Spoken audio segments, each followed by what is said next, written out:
Good evening, one. Good evening, all, and welcome to Grid Vision. We are live here on this beautiful Thursday night with the OB Builders Cup Series from virtual Phoenix Raceway. Here for race 5 out of 36, it is the Mullins 200. The Mullins Racing, Thomas Mullins Racing 200 tonight. Here from Phoenix Raceway. And who's bringing you the race? Well, it's us, the Grid Vision boys. Up in the booth, me, Joe LaCastro, Jolo to some, with Sheldon Atkins and Austin Derbyshire, who's down in the truck right now, bringing it all to you live and over the airwaves. And Sheldon, we're going to go, it's good to have you here, buddy. We're going to go right to the grid, I hope you don't mind, and we're going to break down who's going around. Number 1, it's going to be Evan Say. In second place, Patrick Gitter. Third, Derek Heitman. With fourth, Daniel Wiles. Fifth, Louis Becerra. With 6, Matt DeCiani. 7th, Shane Clore. With 8th, Nicholas Isaacs. 9th, Paul Gallimore. And 10th, Russell Black. Take it away, buddy. Right off the grid, 11th going to be the A3 machine, Vanna Benefield with Luke Christian up top in the 3. 13th going to be Kyle Holden, followed by Bryce Rayner in the 14th. 15th on the grid going to be Justin Levine with Chris Vinson in the 33 machine, followed in 17th by William Deeney and Rennie Mullins to the outside in 18th. 19th off the grid, it's going to be Tim Wortman Jr. and Greg Carr rounds out the top 20 as we are going green. That's right, we are green, and we've got a lot more car. Oh, my goodness! Gitter. Wrecking immediately. And Levine, Gitter, heavy contact. The 76 with a spin, and, well, we're going to have time to break it down. Derek Heitman gets spun around there at the beginning of all that. And Phoenix, well, welcome to Phoenix, everybody. Welcome to Phoenix. Phew. That was a teammate takedown there. I don't think that Heitman was expecting Gitter to come down to try and cut the dog leg like that, and I think Gitter expected Heitman to be a little bit lower on the track. The two of them just come together with the 76 and the 21, and bam, right in front of the field. Right in front of the field, indeed. Oh, man, what a slam. What a slam and a jam for that situation to be the way it is now. Yeah, Gitter just tries to come down the track to clip the dog leg. Probably thought he was clear. Spotter doesn't always call on the initial start if there's somebody here inside because there's so much stuff that the virtual spotter is just trying to spit out at you at the same time. And I think he just didn't know that 76 machine was going to be down there. Yeah, just flat out didn't know. Anyway, get back to the grid, Joe. Yeah, let's go back to the grid. Why not? Here we go. Row number 10, 20th. It's going to be Greg Carr. 21st, it is Tim Wortman Jr. Row 11, Brendan Pasalacqua on the inside with Josh Schaffner on the outside. Row 12, Kevin Zosiak on the inside with Joseph Causey on the outside. Row 13, J.C. Gibson on the inside with Thomas George on the outside. Row 14, Alexander Carr on the inside with Chris Hudson on the outside. And 15, Kevin Ruff on the inside with Chris Davis on the outside. Off the grid, 31st was going to be Jordan Slater with Keith Long to the outside in 32nd. 33rd, Rich Kleiman with John Bender up top in 34th. 35th going to Jose Medina and Paul Hill and Brian Johnson Paul Hill in 36th with Brian Johnson to the outside in 37th. And then PB Henry, Chris Crosby, and Josh Hyatt rounded out the 40-car field. And I can tell you right now, they're probably not all sitting where they were there because we did get to go about 3 or 4 feet before the caution came out. But I guess I'll tell you guys how to get around this place. And, well, as we just saw there, key number 1 this evening is going to be avoid the chaos. Phoenix can always turn into a bit of an attrition fest and, a slugfest, to say the least. Hopefully not the same night. Second of all, it's going to be clean air is king. You want to keep the nose of that car in fresh wake as much as you can. And then finally, your strat tonight is going to be track position. You're going to take 2 tires, no tires. You're going to see all kinds of strategy calls across the board as we see Evan C. trying to lead us back here into the OB Builders restart zone. And the 333 machine. And taking a screen here any moment. And the green flag is out, and Evan C. charging down to the dog leg here with a massive advantage this go-around. Good launch there. Very good launch for Evan in the 333. He's a man alone right now. Behind him, they're 2 wide right now. Daniel Wiles and Louis Becerra. Louis Bezerra going to be one to keep your eyes on here. These short tracks, that 12 machine always seems a little bit quicker than normal. Put on together a really good run last week at Circuit of the Americas, trying to keep that momentum up. As we got a little bit of off-center three-wide racing here with Adam Benefield down to the bottom, a handful of Team Conti cars all neck and neck trying to fight for the position. That's right. Ooh, still a lot of activity in the mid-pack there. Cars sorted out, not quite sure where they're going to stand. We have some two-wide situations also. If you look here in the middle, there's the 83 machine flying by. That's the 83 of Adam Benefield. Benefield, that's going to be somebody you're going to keep your eyes on this race. These short tracks, these tracks where you got to have a lot of off-throttle time and be real delicate with your drive off. These kind of places where you see Adam Benefield really climb to the top of the pylon by the end of a run. You see right now he's giving up a couple spots here. That's because I'm pretty sure he's just trying to keep those Goodyear Egos nice and tidy underneath him. That's probably the way to do it too, my man. Keep them nice and tidy as best you can. He's saving at the pump right now.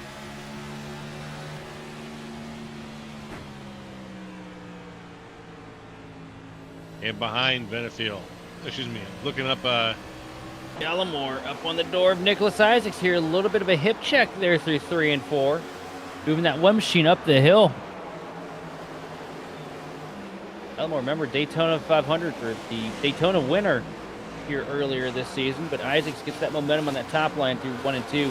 That's going to be one of the big things that's going to drive a lot of guys nuts here tonight. Is that outside line through 1 and 2, it just feels unstoppable.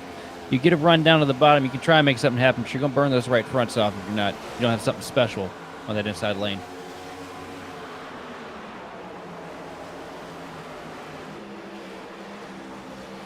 Watching from the point of view right now, Matt DeCiani's got some action behind him right now. Shane Clore, very, very close right now, riding the wall a little bit. There's some two-wide situations back there. Nicholas Isaacs and Paul Gallimore side by side. Or excuse me, Gallimore and Luke Christians, who were side by side briefly there. See Isaacs right now diving underneath the apron, trying to get clear of the 72 machine of Shane Clore.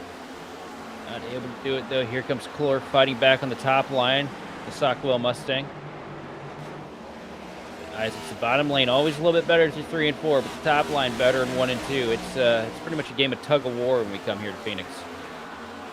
But Isaac's going to get clear. Clore's going to crack out the throttle a little bit, let that one machine go by. He knows he's a little bit better, trying to get back underneath him here, pull a little bit of air off the spoiler, trying to set him a little free through 1 and 2. Doesn't work though, gets tight. Now here comes Paul Gallimore to the outside to try and take away a spot from the 72 machine of Clore.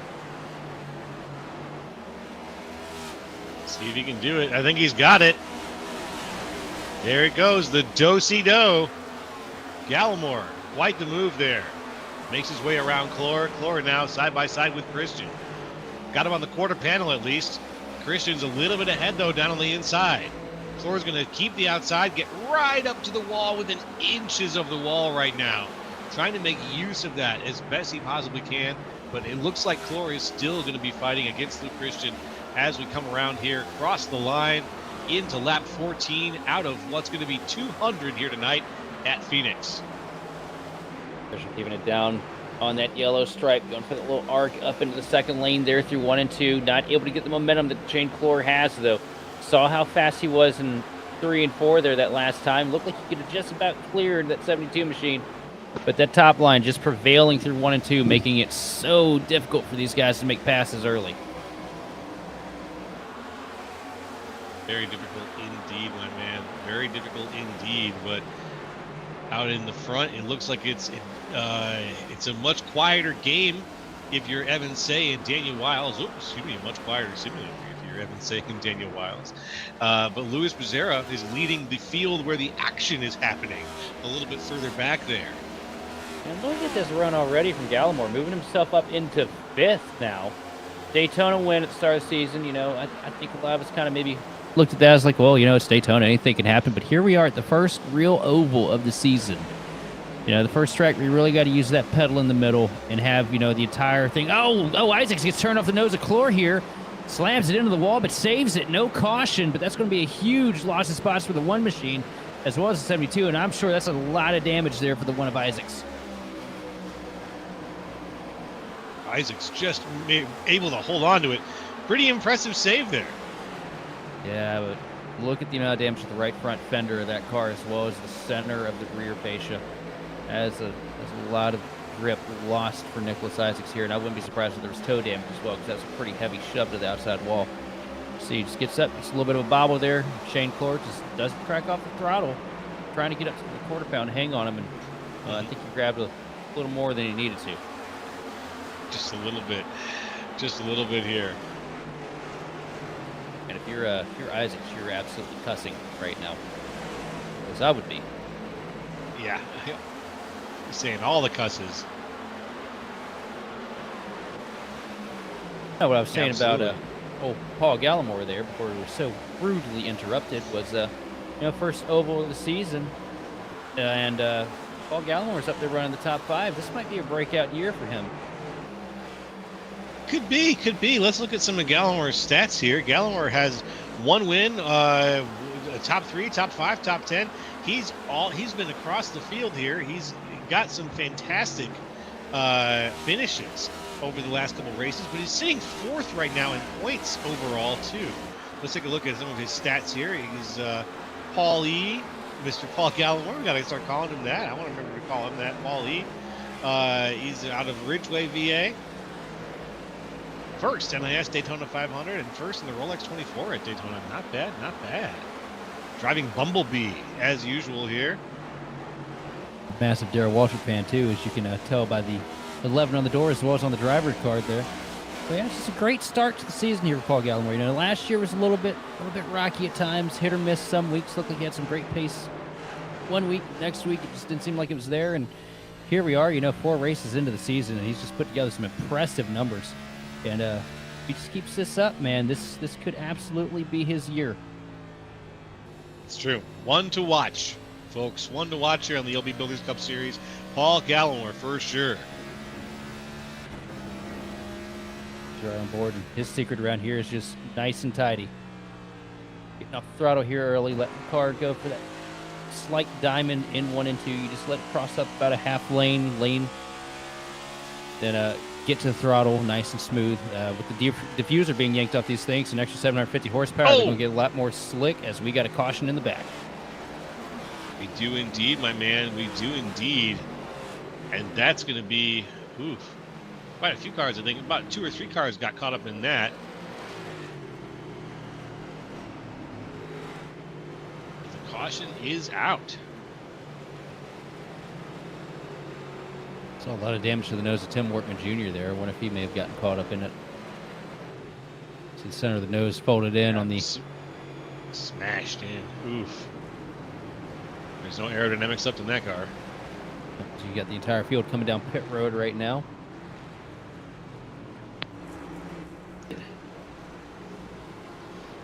Just about everyone. And let's go back in time a little bit. Step into the way back machine. Have a look and see if we can figure out exactly what happened here. I don't think it was Tim. Front end of the car was folded before the caution came out, so this came from a little bit earlier up in the pack here. Oh, was that Causey around? What was Causey spinning on the back straightaway there? Oh, yeah. The Grid Vision car. I guess you could say he was the Causey of the caution. Oh, that's it. Guys, wow. It's been a lot of fun being up here in the booth here for the LB Builders Cup Series. I just got fired, so I'll see y'all around. Yeah. It's been great, Sheldon. Oh, there we go. Yeah, was that him and Passalacqua, maybe? Oh, there's a wreck in front of him, too. This was a 2-step process. Oh, wait, no, we're way back. That's Isaac's contact that we're looking at right now. Yeah, there we go. Oh, 3 wide out of turn 2, and... Yeah, he just got spun. Pardon Karen smacking all the buttons right now on the replay screen, by the way, guys. But yeah, it looked like just a little 3 wide, and Causey pinched down on the door of Passalacqua and They can pass Lock with a lot of spread there, but Causey as well getting pinched into the corner. It's just a very tricky spot to be in here. Yeah, here it is right here. Yikes. And right there, that's two guys that last thing they want to do is come out here and spin somebody. I know Pazlock was probably beating himself up over that right now. Yeah, he is. One of the guaranteed cleanest drivers in the field. Some love for you in the chat there from our man Pierce. Our man Ears Pierce. Thanks for tuning in as usual, Roger. Always appreciate your commentary around here. Looks like you got a full-time gig coming up. Yes, sir. As the pace car is now off, we're going to get things started here again real soon. There we go. The green flag is waving, folks, and we are green yet again here on Grid Vision. As we fly through the BK design, the restart zone, and see that green flag fly. Let's see if these guys can keep it green again for another 20 laps or so, maybe. See if we can replicate what we've been doing from the beginning here. But it'd be nice to see a nice green flag run. But you never know how things are going to go here at Phoenix. So we're going to have to stay tuned with us, folks, and just find out.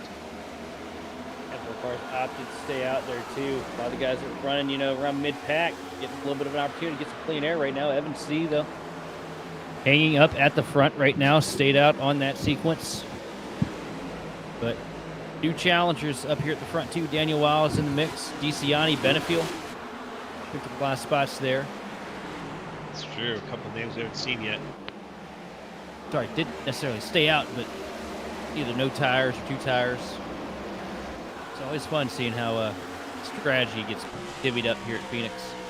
As we ride on board with Becerra, Shane Clore trying to go around the outside right now to make the pass. Clore is really cooking on that outside. He is. He's finding speed out there where normally I'm not really seeing it from the other racers right now. Clore is making that outside work for him when he can. He's had a few moments where he's gotten passed up, but when he can make the outside work and he can grip the outside, he can get some pretty good speed out there.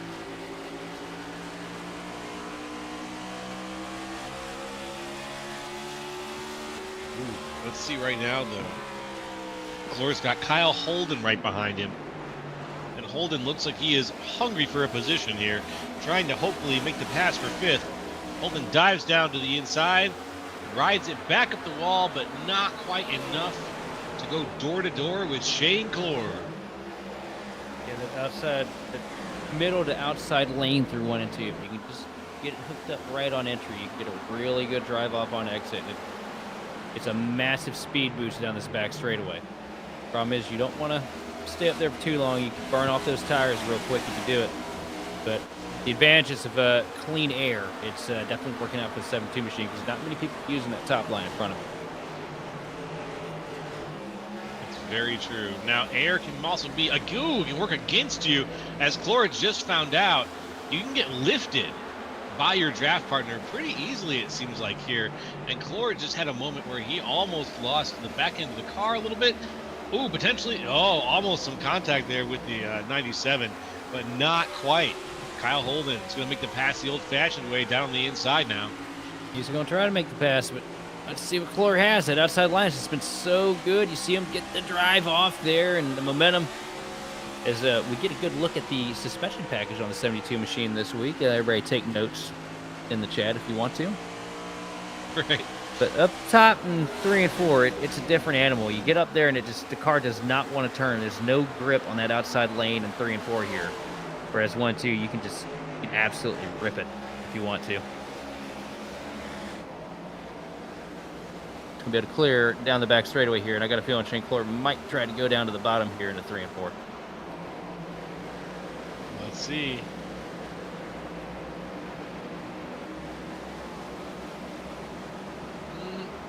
I wouldn't say quite all the way to the bottom. No, he made it work. That dog leg, it's optional how much you cut out of it.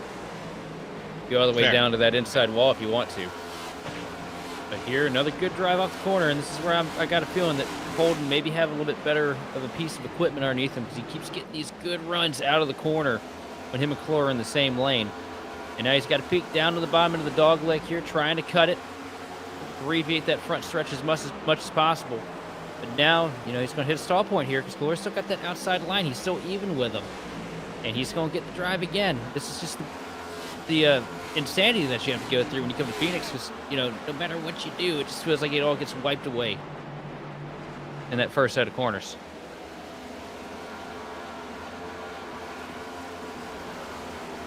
And then it gets reset every time you go around and around and around here.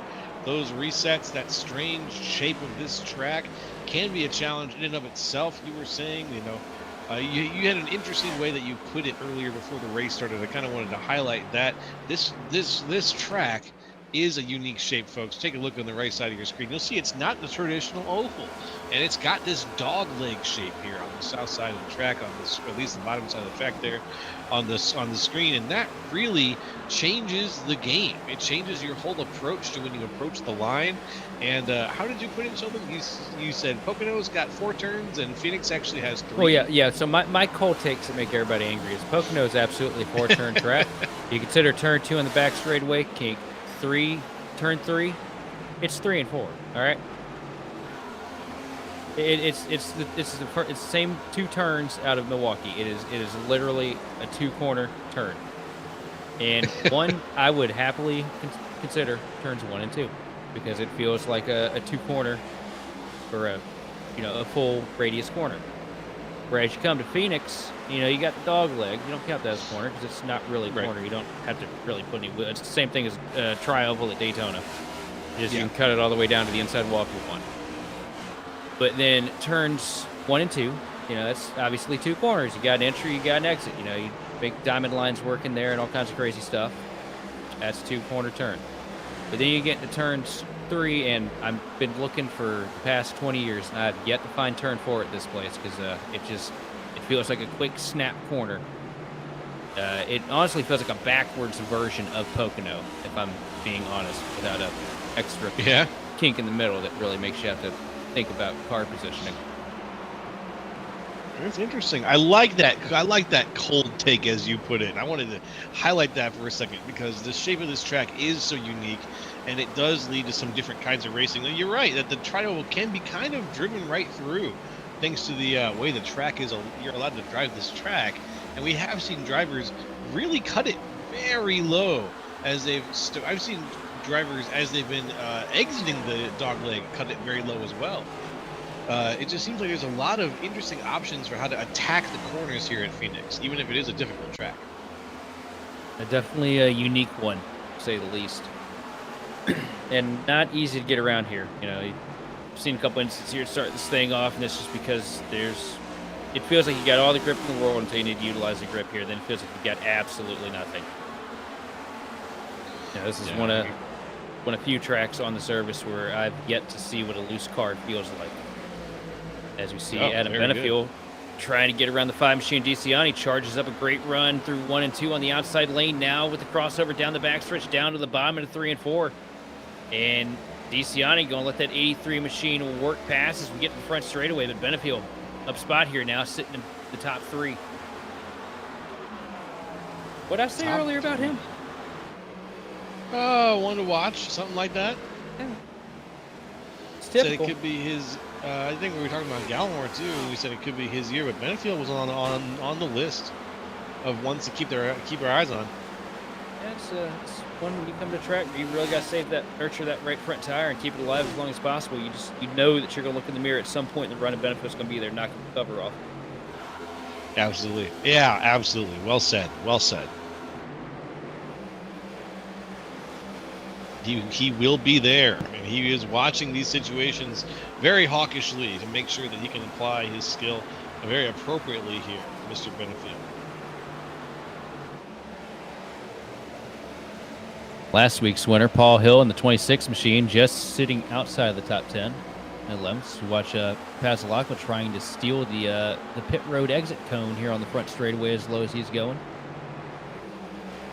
It's a great run into 1 and 2. I think this might be the first. Oh, nope. There it is. There's a surge on the top line for Holden in the 97. He's going to get drawn up even here into 3 and 4. That's like going to send it. No, not really sending it too much. outside lane prevailing here for Holden, but here comes Passalacqua all the way back down to the flat again.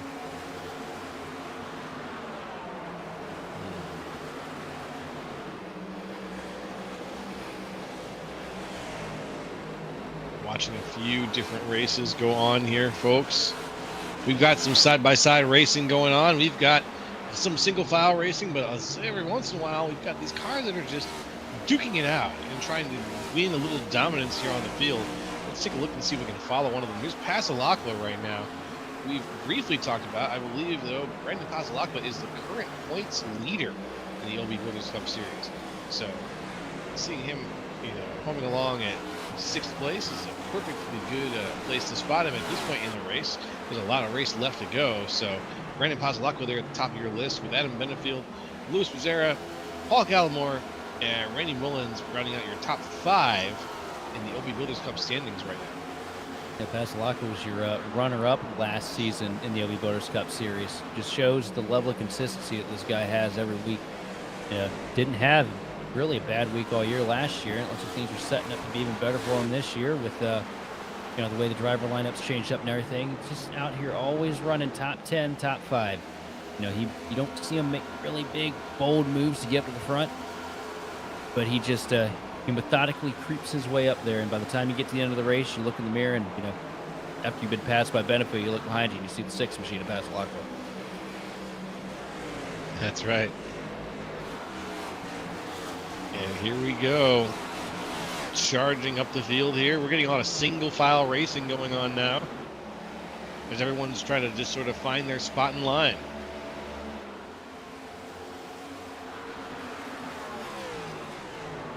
See Evan. Starting to get reeled in a little bit here by Daniel Wiles. Now the lead down to 0.6 of a second. These two kind of been just locked in here. It's been a cold war of lap times between the two of them, just swapping off each lap which one's better, and only by a couple thousandths of a second each time. Come across the line that time, 920 out of Evan C with a 984 out of Daniel Wiles.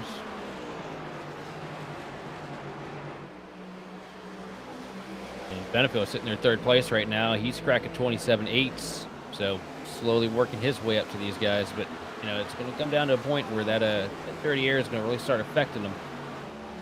Kind of get pinned in behind somebody, and this is one of those tracks where even when we didn't have the dirty air, it just felt like it was impossible to find something to break yourself past just being even with the car in front of you.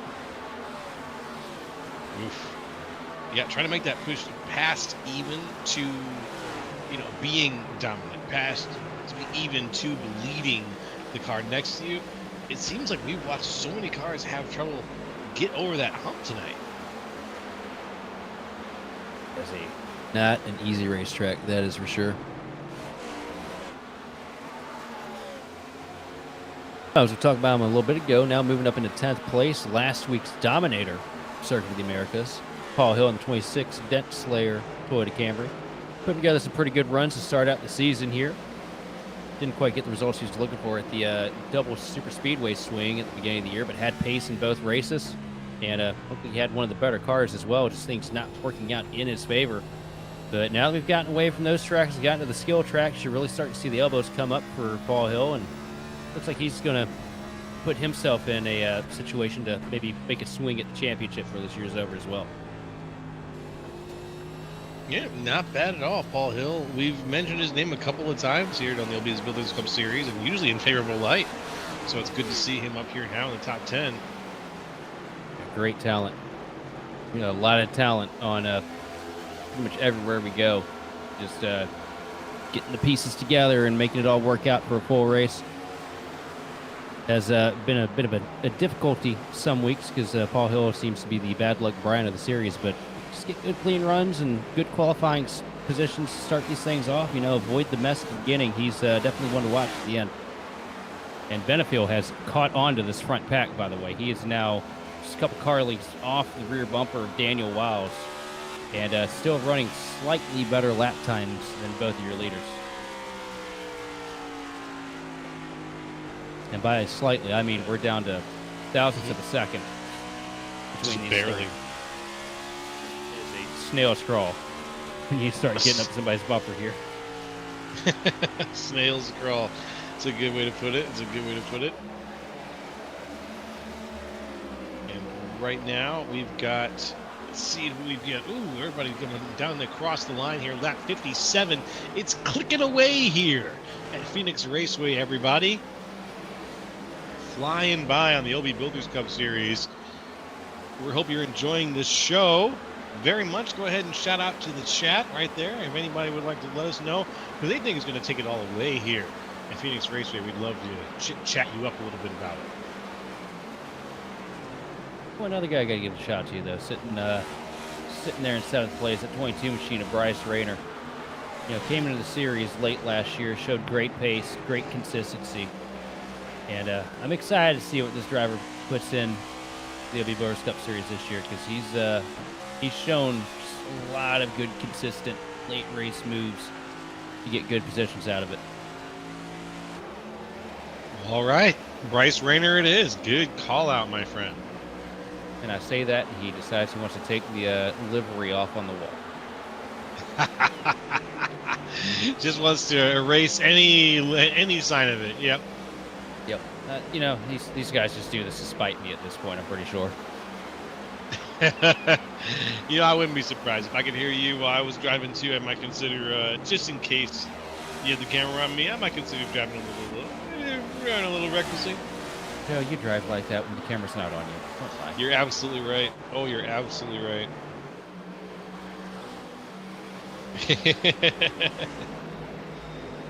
Oh, man. Got a little bit. Just working into traffic here now. This is where it's going to start getting complicated. Yep. So we can keep track of exactly who's passed who here. Evan C. starting to close in on the back bumper of the machine of Jose Medina. Medina is substantially slower right now. But the problem is, closer that Evan gets to the back of that car in front of him, the more his car is going to struggle to handle. And that might bring him back as we see Benefield make the move down to the inside on Wiles here into 3 and 4 to take over 2nd place. And that equalizing effect there of that dirty air might be what Adam Benefield needs to really close in this gap quick. So hopefully for Evan C's sake, he doesn't have any bad blood between himself and Jose, because Jose can really make it difficult up here. He could. He could change the whole tone of the race if he wanted to. So let's see what kind of mood he's in. Let's see how their relationship is going.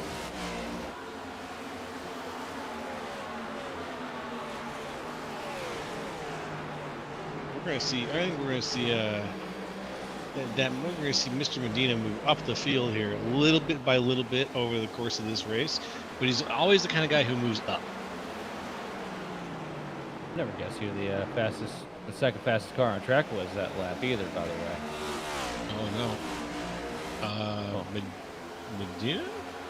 Oh, that title will go to Louis Becerra sitting in 5th, and he is hounding the back bumper of Matt DiCiani through 1 and 2. Wow, look at that. Right on him, refusing to let go. And Becerra, man, he's on it this year. He's been putting together some really good runs.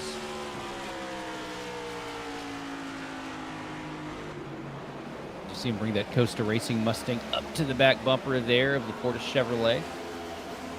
DiCiani able to use that dirty air, though, to his advantage. It kind of gave Becerra a little bit of trouble coming out of turn 4 there. And he's going to keep trying at it here. And Louis, that is one of the most relentless drivers. You get him behind you, he is going to figure out some kind of way to pass you. He will wear you out until you finally move out of his way. And he won't turn you. He won't.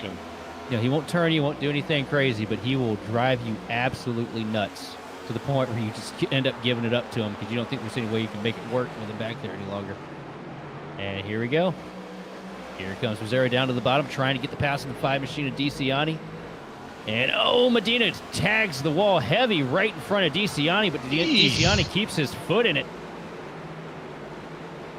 Yikes. That could have gone bad quick.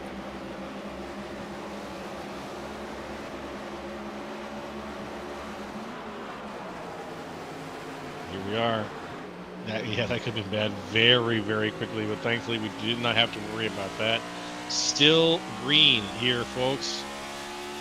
Still holding it down as the view right now adjusts, and we are riding along with DeCiani right here. It's DeCiani. Thank you very much.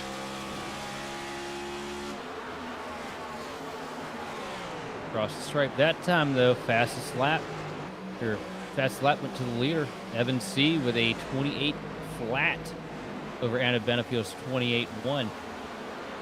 So Evan's starting to pull away here. You know, Roger said a lot of good things about him last week when we were at COTA, and we're starting to see it here, coming to fruition here at Phoenix.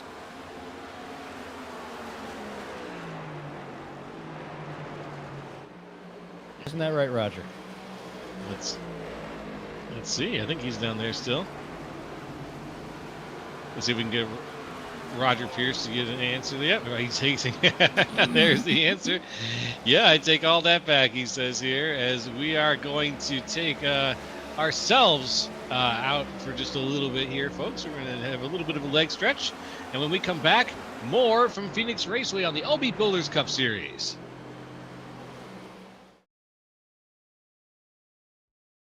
Racing isn't easy, but experiencing it is.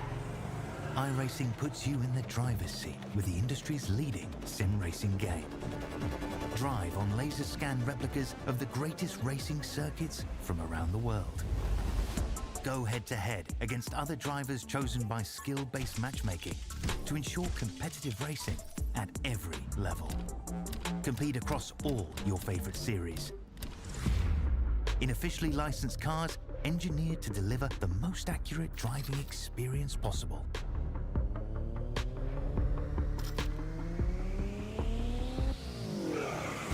Join a race or host your own with players from across the globe. Race against the computer or in a league with friends. Feel the thrill behind the wheel. Visit iRacing.com.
Hello there, folks, and welcome back to Grid Vision. It's the OB Builders Cup Series.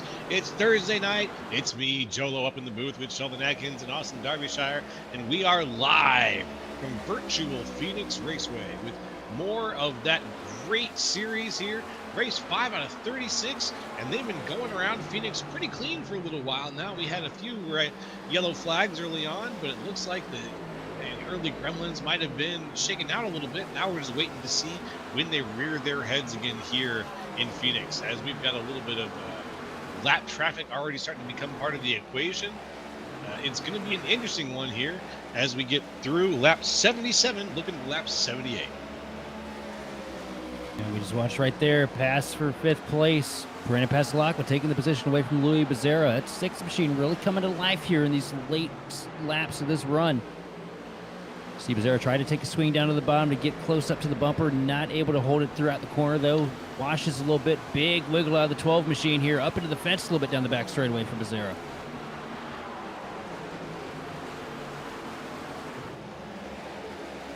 Now we got a few people down pit road.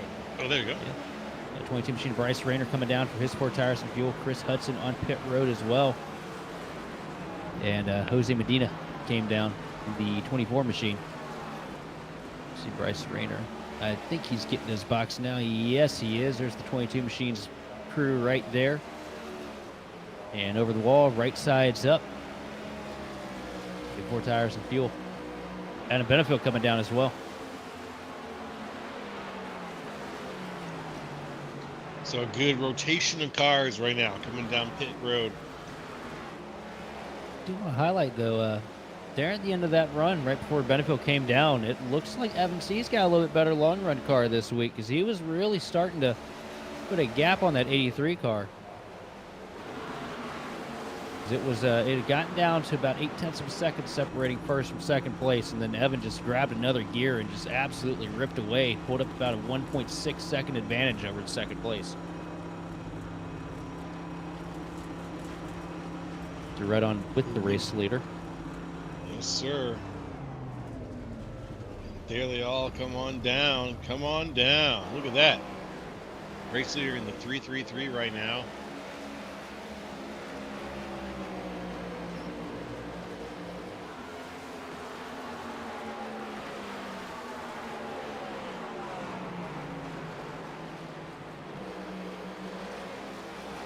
Let's see what else.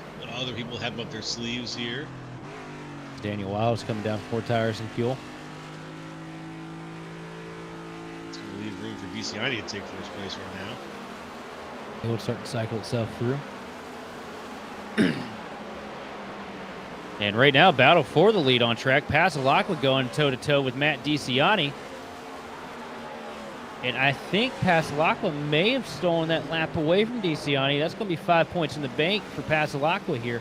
You see DiCiani taking the descent down to pit road here for his service. That looked like it was about as close to speeding as it could get to for DiCiani. yeah, he was flying. He was really cruising, but then he manages to get it down just slow enough. It looks like no flags right now out from DiCiani. It wasn't 5 bonus points for Pasalacqua there a second ago across the line. It definitely is now because he did come across the lead lap 84. Now he's going to dive that 6 machine down pit road. That 5 bonus points going to extend that points lead a little more for Pasalacqua. Takes a nice easy approach in to pit lane. Right behind Levine, who's still nursing heavy damage from the lap 0 incident. Now PB Henry out in front.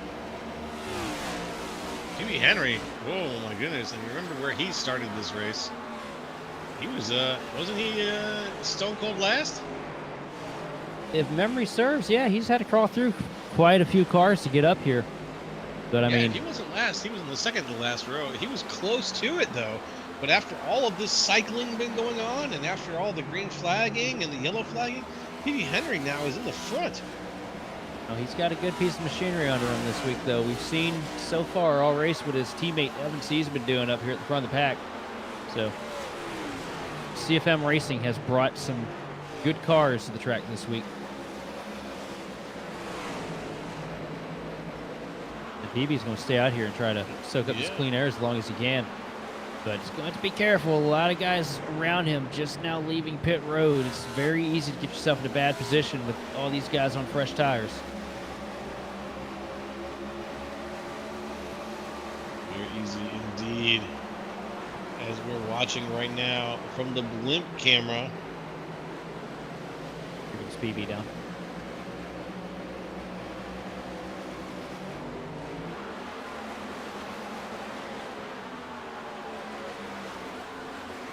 Down they go. The pit stops look like they're cycling through here.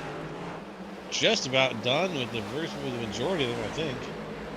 Let's go put Chris Benson in the lead for now in the 33. We haven't had the opportunity to talk about Chris Benson much this year. So he gets his 5 bonus points in the bank. Now he's going to come down.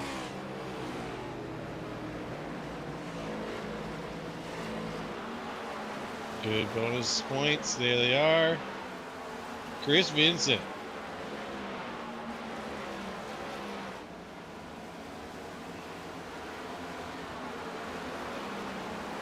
And look who's back up in the front now. Ho, ho, ho. With a massive lead, mind you.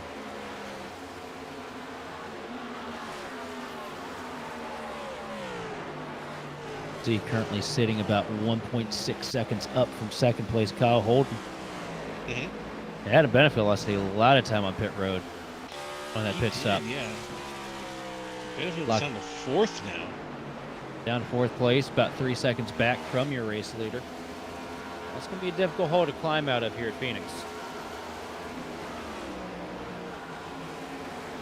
Phoenix is a racetrack that once you figure it out, if you can figure it out and you can see through the craziness a little bit, you can drive it well. And I think that we've seen a lot of examples of that tonight through some of the saves that we've seen and just through some of the general driving that we've seen. These guys have figured out, okay, this is idiosyncratic in this way. It's got to be like this every time I drive it. It's going to be like this on this turn. And even with or without like the wear and tear on the track, they get the feel of the track under them, and it's been a lot less. It'll be a lot less cautious than I think the first couple of laps will be. I've never had track confuse me more in recent years than this place has. Ever since we got the reprofile of this track when they swapped the front turns 1 and 2 and 3 and 4 and put everything backwards, it's they changed something with the grip parameters, and I have yet to figure it out. No, we got one car almost sideways on the front straightaway. The 99 machine of Thomas George went for a wild ride all the way down to the inside fence, but gathers it back up into 1 and 2 here.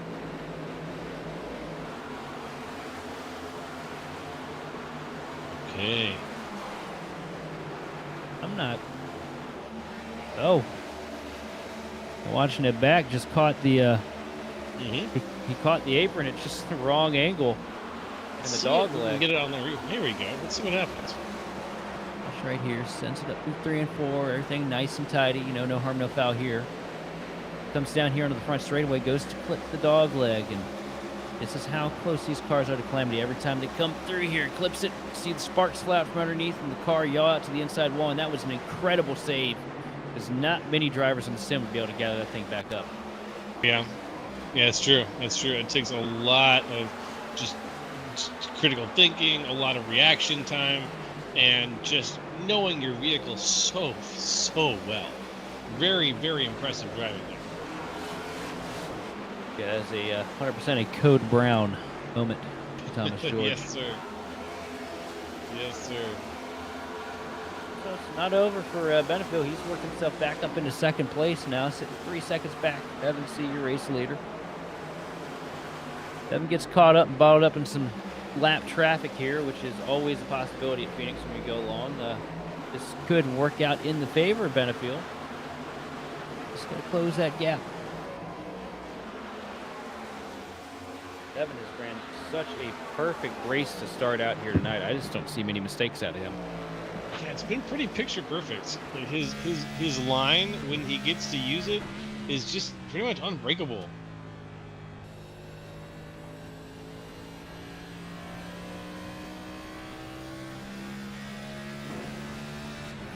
Saying out in front, still leading things, but who's that right ahead of him there? There's the lap traffic right there. That's Tim Wortman Jr. in front of him. Tim Wortman Jr. Okay, very good. Wortman still with heavy damage to the nose of the 28 machine. So just a reminder too, Joe, that Evan C. isn't just some nobody. He's you know, pro in the dirt series here on iRacing. Won won the 2023 title, if I remember correctly. You want to talk about ultra competitive, man? Those guys on dirt, they're a different breed compared to the rest of us oval guys here. If there is the slightest bit of advantage, they're going to figure it out. That's I can't think about dirt oval. Oh, I can't. I'm terrible at it. I love driving it, but I'm terrible at it. It's a lot of fun. I cannot figure out how to find the same level of competition that those guys are capable of. But you got to turn Yeah. right, Darby? Yep, just to go left. That's It's kind of ridiculous, but I sort of love those funny cars. And winged dirt oval is a lot of fun to drive on iRacing. I gotta say, folks, if you haven't tried it yet and you got an iRacing account, give it a shot. It's so fun. Roger Pierce down in the chat saying Justin looks like he hit everything but the pace car. Oh. The pace car had barely moved before there was a roadblock slapped in front of Justin's face tonight, so I think we'll give him a little bit of leeway this go round. He's still nursing heavy damage from the incident with Heitman and Gitter we had on the initial launch. Never got the opportunity to fix it because after that we've pretty much gone green.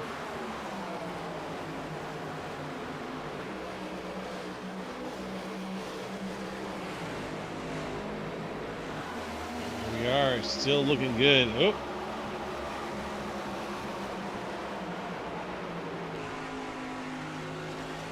Floor.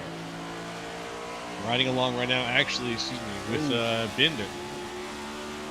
Floor had Looking a out the big back window here.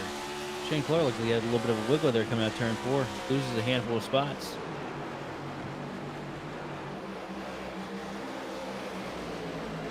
See Bryce Rayner working the outside line, trying to hold toe-to-toe with Passalacqua. There's a hornet's nest of cars here as they go 3 wide into turn 3.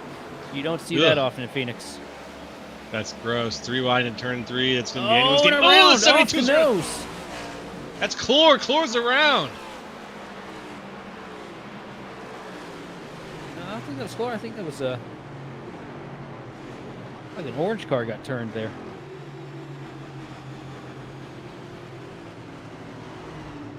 No, that was off the nose of Lou Christian.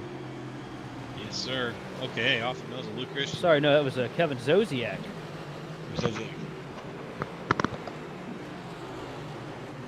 Zosiak just...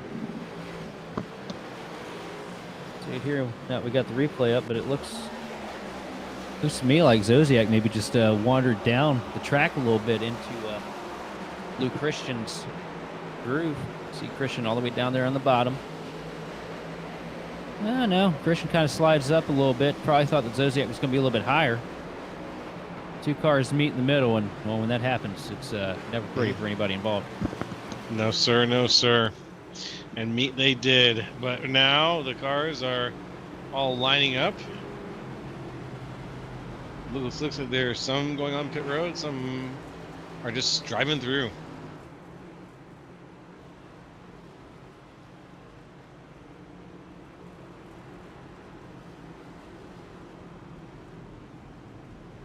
And here we go. Look at there's a 333 down the front.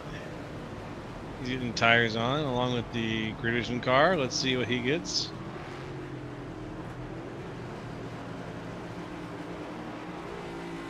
And DeCiani going to win the race off pit road here over Benefiel. So it looks like a little bit of 2-tire fire maybe being pulled out here by some of these guys who didn't go that long before that caution came out. Some differing strategy calls up here. It's going to be interesting to see what Evan's going to have here now that he's pushed back into traffic, because we haven't seen him in traffic all night.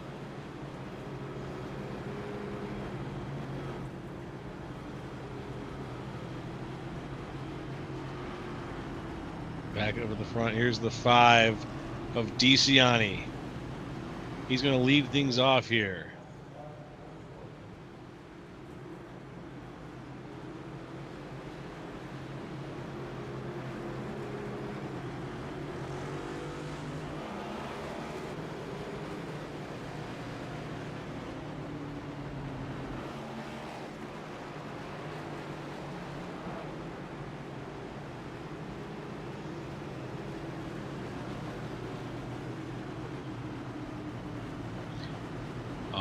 right. This yellow should be wrapping up here real soon. We've got up on the front row the 5, the 83 of Benefield. Looking for that BK Designs restart zone. Let's get it on here. Oh, this is going to be a while. It's true. Yeah, it's going to be a while. Long zone here between pit entry and the restart box itself. I'm excited for it. Absolutely. And green flag is back out. DeCiani slamming through the gears here through the dog leg. Not getting a whole lot of separation though. Benefield trying to hang up just off of that regular quarter panel. DeCiani going to clear down into 1 and 2. Here comes Evan C on the bottom with a charge. Trying to get past the 83 Team Conti machine. We're at the front once again, looking at DeCiani and Benefield, Say and Causey right behind. We're still 2 wide through most of the field here as we're going around lap 107. We're clearly in the triple digits now, folks, shooting for that 200.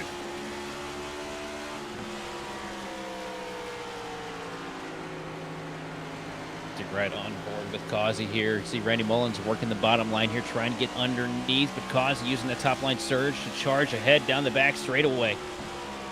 And what a nice win for Causey. You know, he was, I think, the second caution this evening, got turned on the back straightaway, was able to stay out and nurse that worn out set of tires, get himself up here into the top 5. On board now with the points leader, Brendan Pasalacqua, as he's going toe-to-toe with Louis Becerra and Bryce Rayner. Rayner gets real close to that left rear quarter pound, but you see the 22 machine start to get tight up off of turn 2. Has to pedal it down the back straightaway, now back up to the rear bumper to 3 and 4.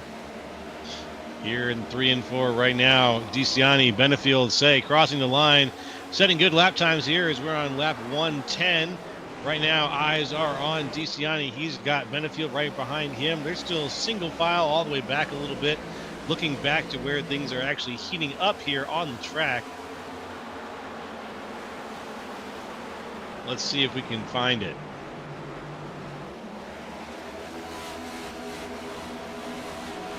Right now, oh, here we go. William Deeney and Paul Hill. Excuse me. Shane Clore side by side with Kyle Holden, fighting for that spot. Holden trying to close the door, but he can't do it.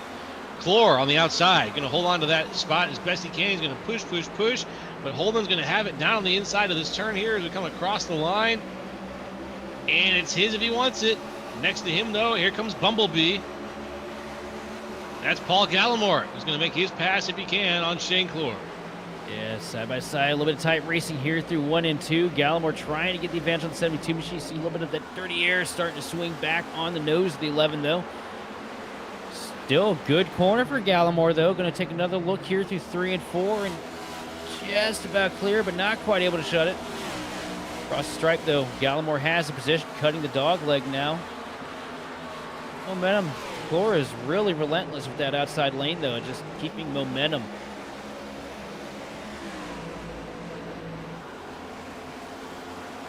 So close to the wall there.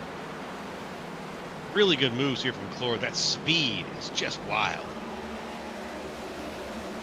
He's able to stay competitive, but it's just, I'm worried it's not quite enough, though, because these exits are being dominated by Gallimore, and is just as much as they were by Kyle Holden ahead of him.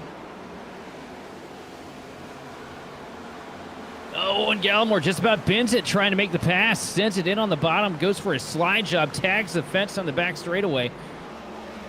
But now he's got the preferred line here through 3 and 4 to try and build the momentum, and it's going to work. Gallimore now moves himself up into 13th. That's a lucky number for me right there.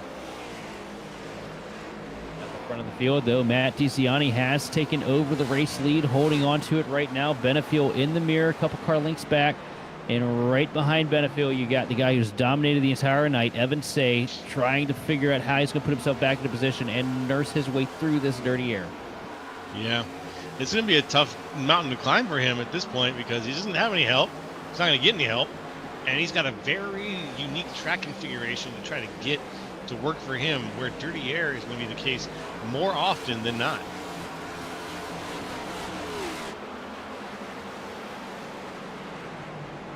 See Paul Hill right now hanging on to 10th, trying to hold off Kyle Holden.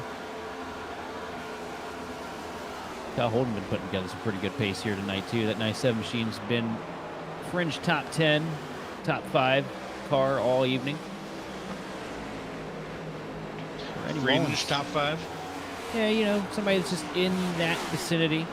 Car, you know, not necessarily 100% stable enough to maintain, but if he can get things working the right way, I mean, he might be able to get himself up there and hold on to it.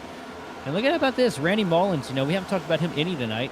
Ran a lot of the race in that 15th to 20th bracket, currently sitting in 6th. Might lose the spot here. Look at the send by Becerra. All the way up to the back door of the 54 machine. Sent in about 2 car lengths, maybe a little too deep, but able to maintain the momentum coming up off the corner.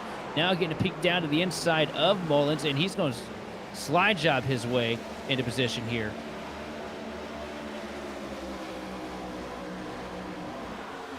Mullins is behind just a little bit.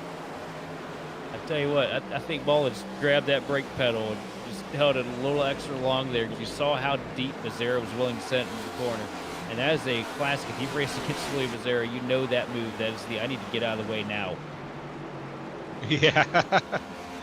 That's a good reference right there, folks. Good reference for racing against Louis Becerra.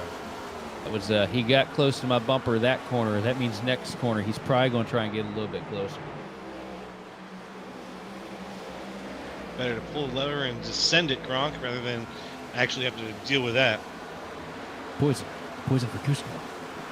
Oh yeah, the poison for Cusco. Cusco's poison. Sometimes I forget that I'm in the booth with a voice actor, that you do stuff like this. You should have heard me do my impressions earlier before you were on the air.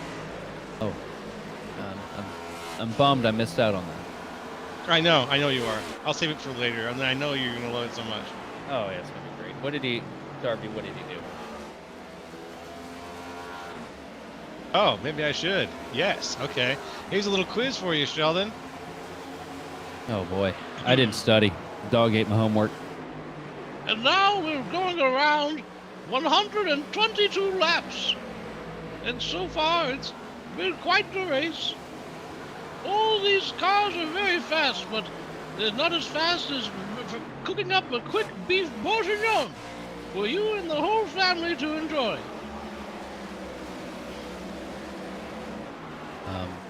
Can't do it? No? Yes, no? Come on, Roger Pierce. You're there in the chat. You know who that is. You recognize it. Is that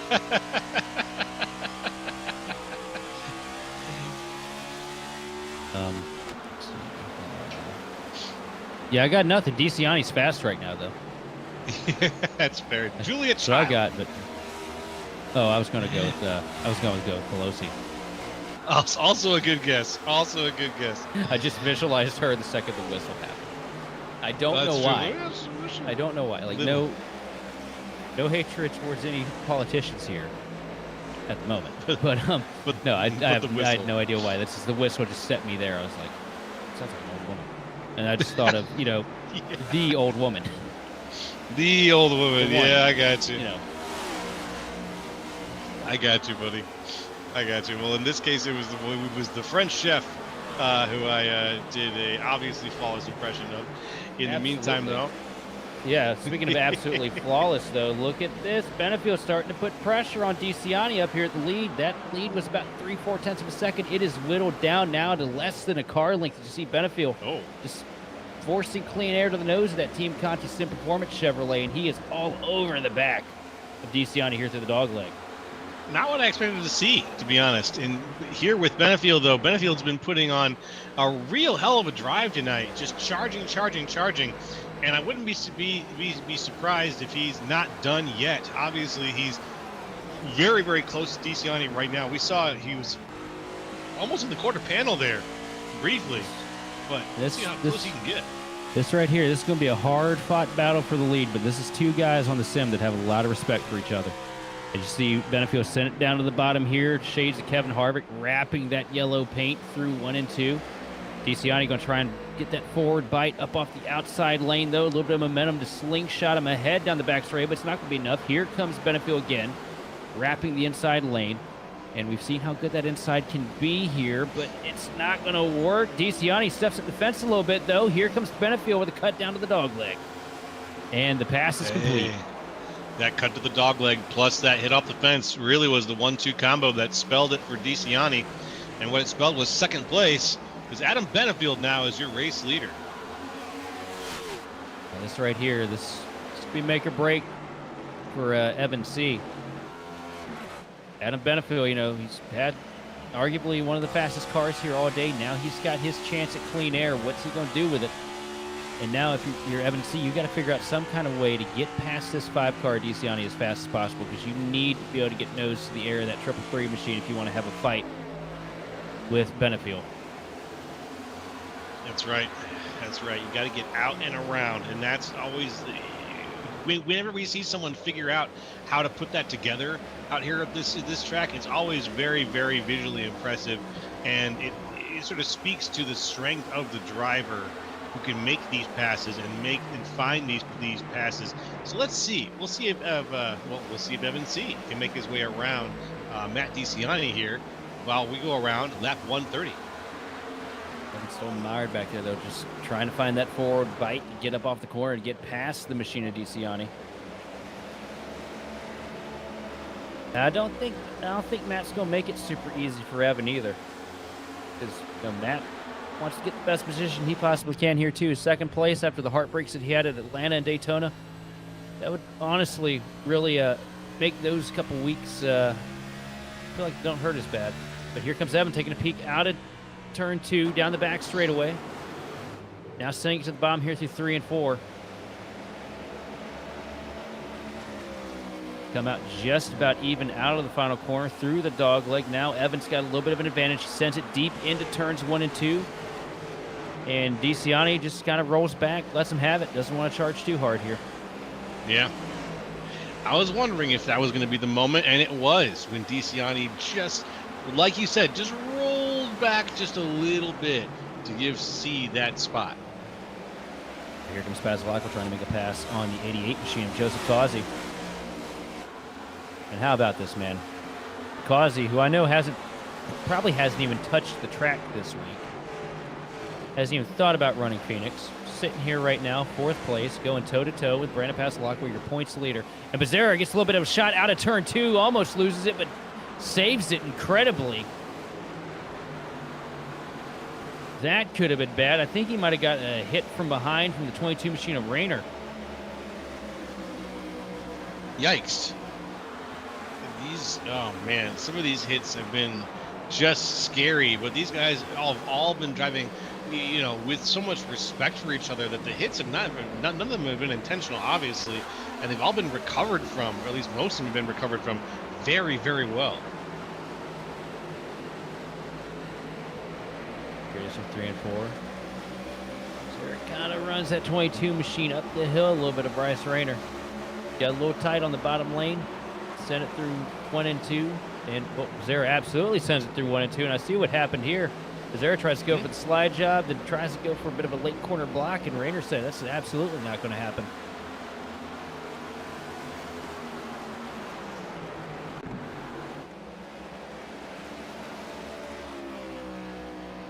Right now I'm watching Luis Becerra just a little bit ahead of the situation right now with Kyle Holden and William Deeney.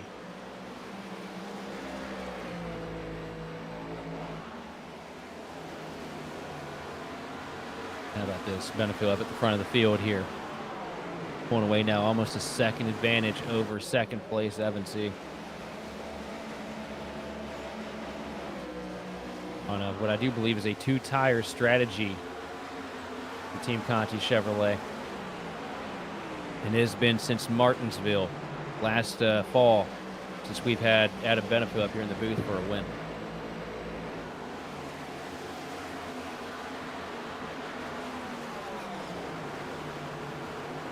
Round and round they go, folks. Lap 137. We're going to take a short break, and when we come back, we're going to go straight to the end. 200 laps here on this, the OB Builders Cup Series, Thursday night from Phoenix Raceway. So stay tuned.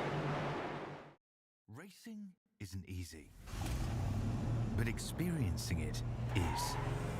iRacing puts you in the driver's seat with the industry's leading sim racing game. Drive on laser scan replicas of the greatest racing circuits from around the world. Go head-to-head against other drivers chosen by skill-based matchmaking to ensure competitive racing at every level. Compete across all your favorite series. In officially licensed cars, engineered to deliver the most accurate driving experience possible.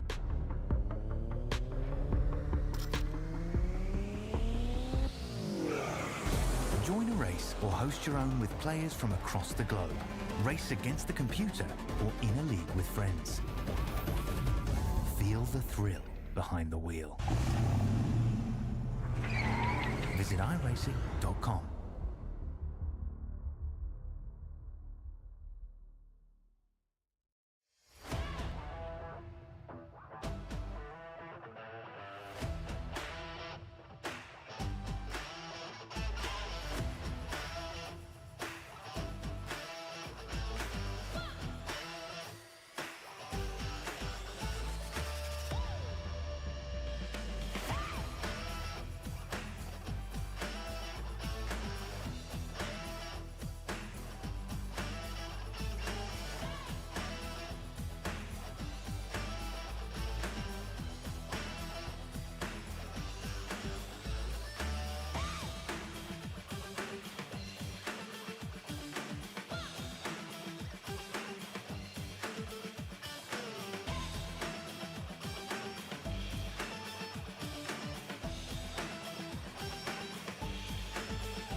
Hey folks, we are back here with the OB Builders Cup Series, brought to you by Grid Vision and BK Designs. And we are here right now with the ending of this race. We've still got some laps to go though. We got about 60, maybe about 56 laps to go here. 145 laps into 200 here from Phoenix. It's me, Joe Castro, with Sheldon Atkins and Austin Derbyshire. And we love doing this, folks. We love bringing you the best that iRacing has to offer. And the OB Builders Cup Series, well, they've got things in gear. They've got things warmed up. They've got things ready to go. And this race has been churning here out of Phoenix so far. It's been a good one. And look who has creeped his way back up here to the front. Sitting just 0.3 of a second off your race leader, Evan C. Starting to close back in on Benefield here as the laps wind down. We saw how fast that 333 machine was at the end of a long run last stint. And it looks like even in the dirty air, Evan C. is potentially not going to be denied here tonight. That's true. Even in the dirty air, he's finding his way through it, fighting his way through it, and he will probably make his way up to that car of Benefield. Looks like he's doing that right now, using the inside of the track to his advantage as best he possibly can. And all that speed right now, you saw it right there on the onboard. It is all the center rotation through 1 and 2. Adams having to wash it up the hill a little bit, kind of park it in the center just to be able to get the car to drive off the corner. Evan, all the way down there, painting the yellow line and just able to carry momentum while doing so. And that is such a difficult bounce to get out into a car here at Phoenix. And Evan is doing a great job of it, as you see him still working the clean air while he's down there on the inside as well. Gets a little bit closer to the bumper this time. Last time across the line, it was a 28 flat for Evan and just a couple hundredths off. Still a 28 flat for Benefield, but advantage falling into the favor of Evan C. And that lap, it was a 10th separating the two of them. we go. 83 is not quite expecting it. And I think he's going to give it to higher. him. Yeah, he's going to let him have it. Now, Benefiel is, as far as drive style goes, if he doesn't think he has it, he's not going to sit there and blow the doors off unless you got, 10 laps to go, maybe. Benefiel just going to cut his losses here, fall back, regroup, try to cool those tires down a little bit. But Evan C. returning to the race lead here. And what a great performance he's had here tonight for Phoenix.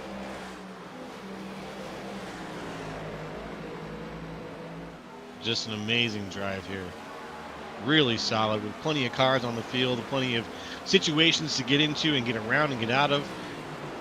Evan C. has really way up the hill this spot. Oh, wow. Something happened with Paul Hill there through 3 and 4. Got real tight when he got up to the back bumper of Joseph Causey and shot way up the track. Now Brandon Pasalacqua going to try and take him over position. Pasalacqua and Causey both opting to come down pit road here. So split strategy in the field. And maybe Causey came over the radio and said he was going to pit, and Paul just decided to get as far out of the way as possible because it is Causey. Yeah, got to watch out. And a little too late on the brakes, though, for the 26 machine, I think is what happened there. Can't get too greedy.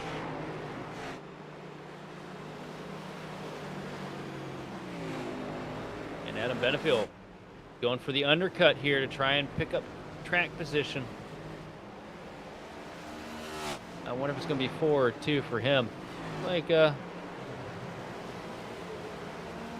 pretty short stop there for Benefiel. Yeah. And look at that. Pit road is filling up. Evan C. coming down pit road here. Might have been close on speed limit there for Evan. Looked like he was hitting 48 when he came across the line. Okay. Benefield's got all 4 on there. He's going to be on fresh ones when he comes back out.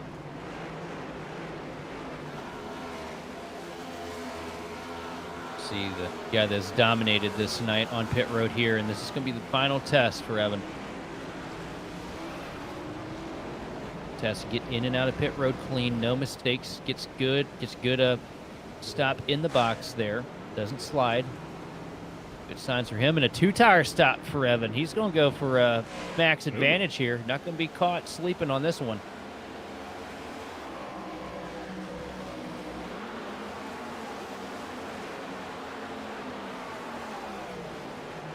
And out here on pit road, we've still got Vincent and Clore.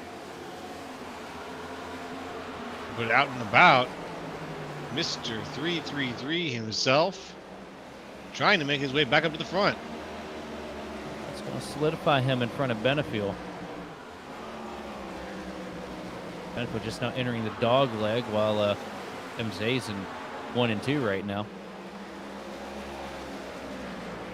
It's pretty strong margin. It's going to be real difficult for Benefiel to reel back in.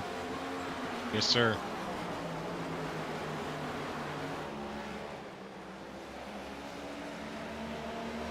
Let's see if he can. Let's see if he can. Time will tell. Benefiel is sitting right now. We're 6th, and we've got a little under 50 laps to go. 45 laps.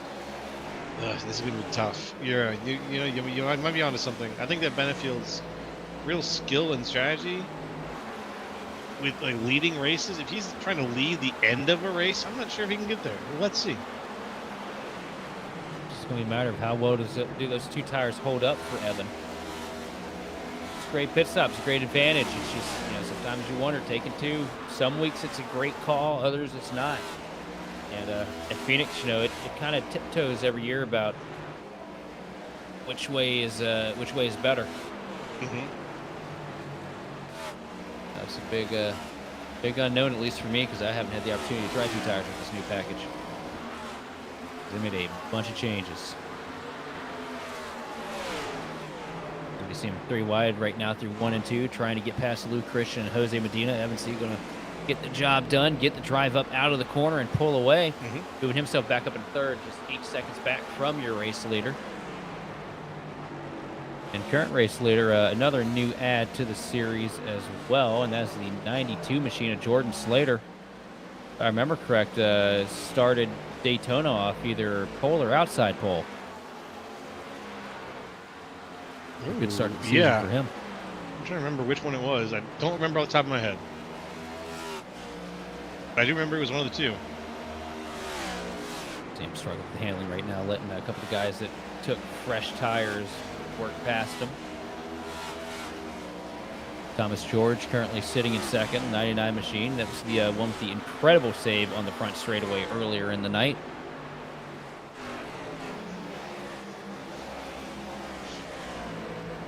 Here's eyes on the 6 of Passalacqua right now.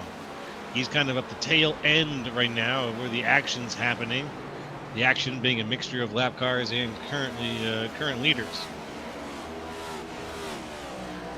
Passalacqua's had a really good night here tonight from Phoenix as well. I mean, the way things are sitting right now in the points and as consistent as this cat has been every week for the last year and a half, I don't think he's going to be an easy one to shake for the championship.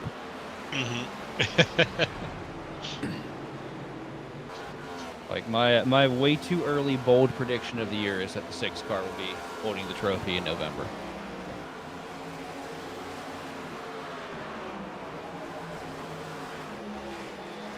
And that's what I believe you will be holding the trophy, sir.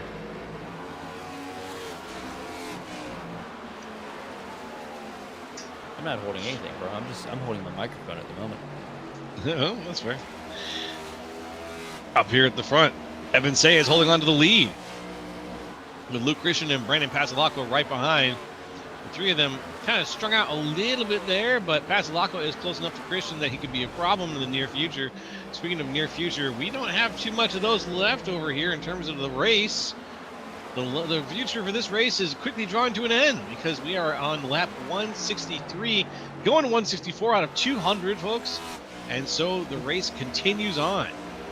I'm pretty sure Lou and Passalacqua still have a pit stop left to take, too. Oh, that's true. Oh, yeah. I think they opted to stay out late. I've got Thomas George as having not pitted at all.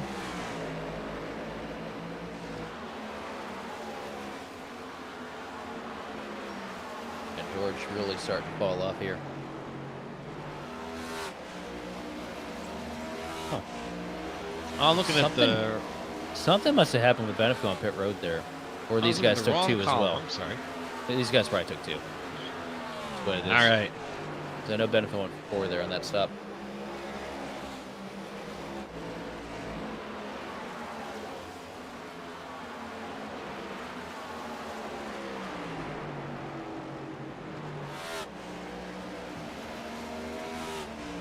Lee Christian working up the hill here. Here comes Passalacqua taking a peek down to the bottom here through the dog leg. And Passalacqua has been the most aggressive all night when it comes to taking that cut on the front stretch. I mean, if that pit wall exit wasn't there, he'd be down playing in the infield if they gave him the opportunity. That's a good point. That is a huge jam. Like, it's a risk to go down there, but when you get it right and you find that line and you can just bounce right across the apex there, it works for you every time, and that's what he's been doing. He'd probably be knocking out the fried bologna stand if he could get to it. Passalacqua taking the spot here, shuts the door in the face of Lou Christian. How about Lou Christian too? Sitting here 3rd place right now. Strategy calls all working in favor for the 3 machine. This is a much needed break that I'm sure he's been looking for here tonight. Has done the most to maximize on points this afternoon. Great run for Lou.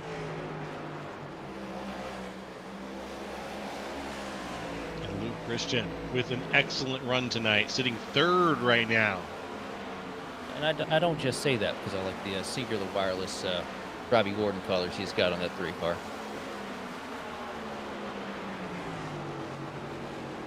Would look better with grid vision stickers, though, if you're asking me. That I will not deny. Whole field would. The whole field needs grid vision stickers. Yes, you're right. Come on, guys. What are you doing? Oh, that'd be so nice.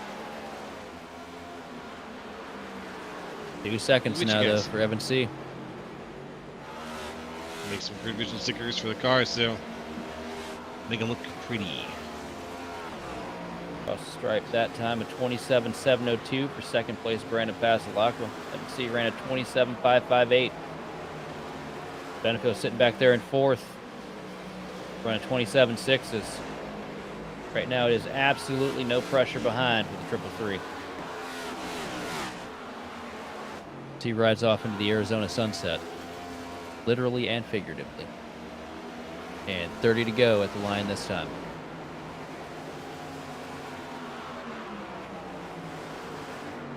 And we're at the line. We're across the line into 171. Evan C., Brandon Pasalacqua, Luke Christian, your 1, 2, 3 still up here, stretching out the overall order. There are still moves being made, though, amongst the middle of the pack. We've got some switching of places. Ooh, Calvin Ruff, excuse me, just having a little bit of a hard time there.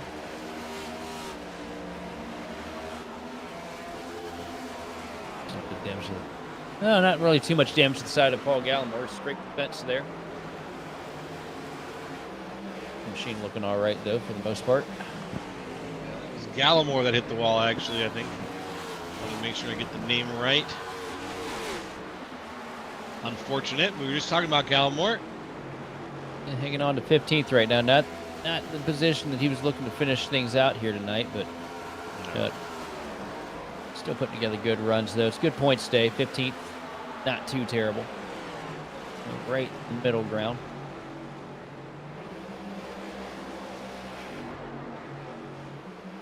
All right.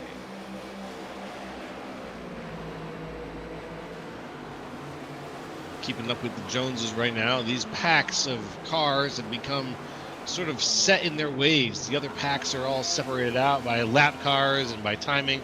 The whole field now has cars on it.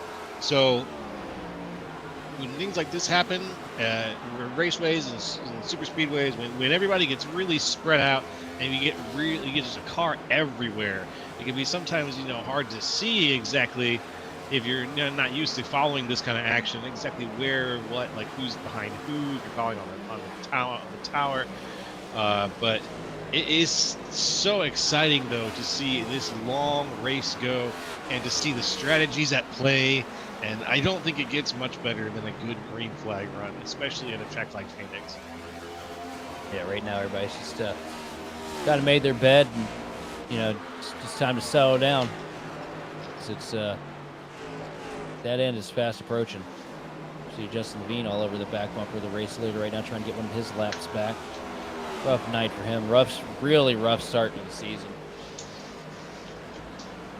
Yeah, Levine can't seem to. This was just not his night.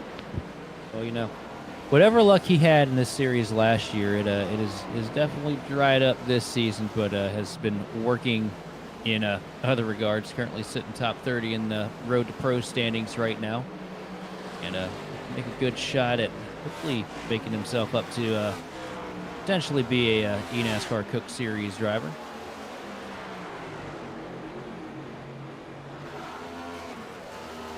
You just see him hounding Evan right now, and if you're Evan, you're starting to get a little riled up because you got a car right there with a whole bunch of damage to the nose of it, racing you like they're battling for position, and Justin just not able to maintain the pace right now because of all that damage. He's going to clear him through 1 and 2 here. Won't eat into the lead that Evan had, though. Now it's down to 1.7 seconds. Pasalacqua starting to close in while these two are going at it.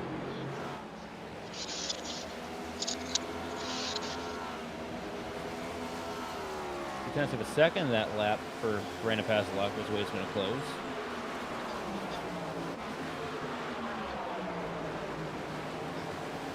And now we've got not out in front necessarily, but here we've got still the two wide situations, which we're seeing still dot this field, even as we come down to the end. And these guys are, I guess, especially as we come down to the end, and these guys are getting ready for that last pusher position. We're starting to see those two wides pop up a little more regularly. A couple lap cars going at it right now in front of Joseph Causey. It's the 92 machine of Josh Slater. and he's getting passed right now by J.C. Gibson. J.C. Gibson right now in 34th, couple laps down. Rough night for him from Phoenix, but at least the paint scheme looks clean.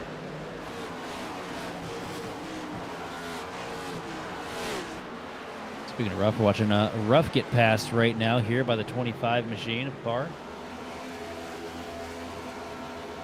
Carr will give him a little muscle up the hill here and take over that 14th spot. It's been a great run here for Greg Carr.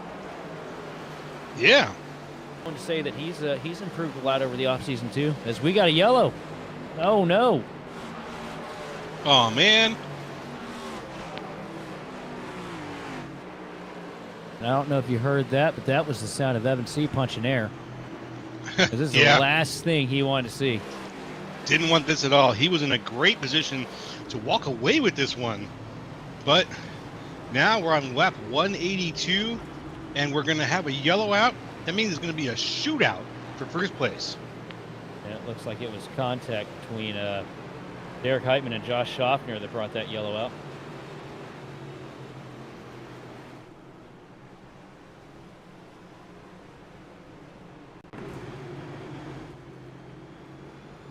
Take a little look-see at that.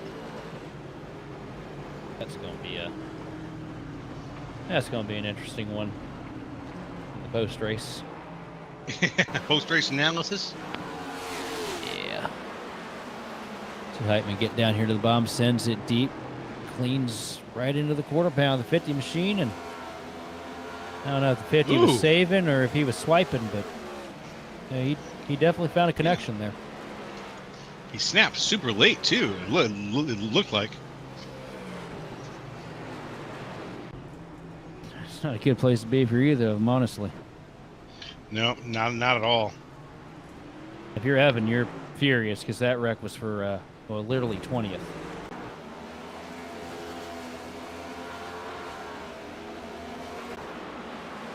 A wreck for 20th place with Evan.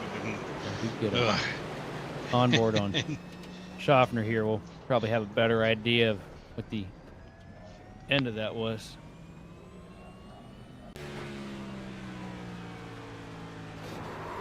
And get turned right here. Car steps out, saves it. I don't know if that is what it looks like, man, but it doesn't look good. I can tell you that.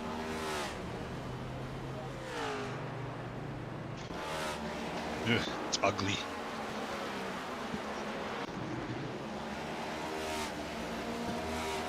Not what we want to see. Oh, there it is again. And watch that wheel. He just, he keeps it straight. Drives right out of it. But doesn't want to be in it. Yeah, as you said, Doesn't want to be in it. So to the shift to the right now, I'm not in the car. I can't tell if the car is maybe, loaded up on the rear the wrong way or not. Get another look at it here. Yeah. Let's see.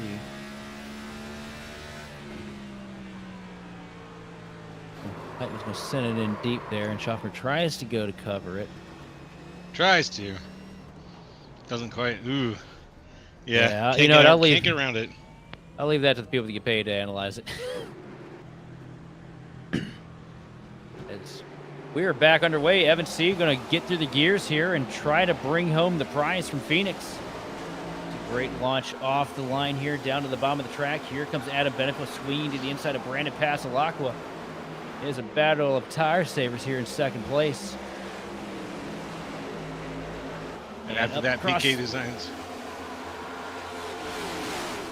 After that PK Design restart, Evan Say is going to lead things with Adam Benefield, but right behind him, you can see the action is definitely heating up there.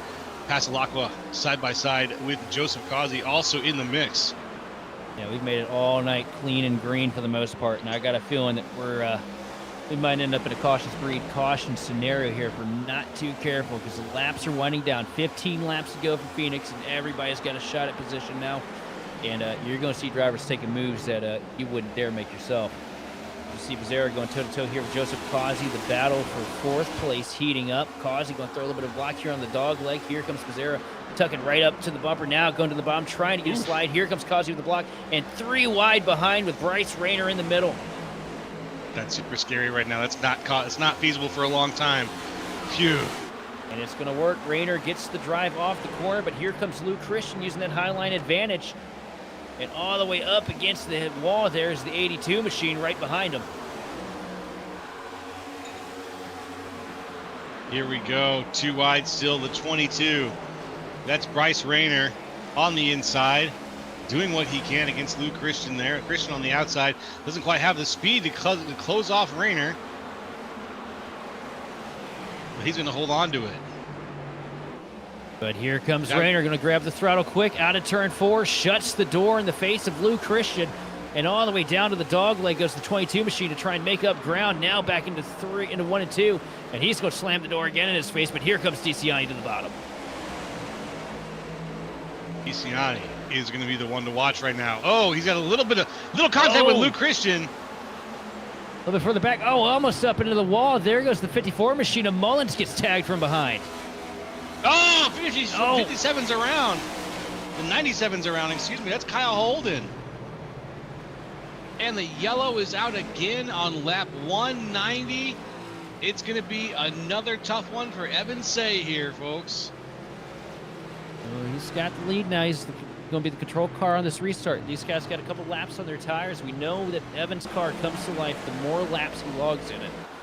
So this might not be all doom and gloom for him. You see Kyle Holden gets down to the bottom here on the 82 machine. Slides up, just steps out from under him. No contact there, just got loose on the bottom. Maybe a little too much wheel. Once you get a little too much wheel in it and give it the gas, it's going to come around. It's a very difficult save, especially this next-gen car. It's a real shallow entry here, down by the paint. It starts to step out right there on him. Rough break for Holden, was running good there.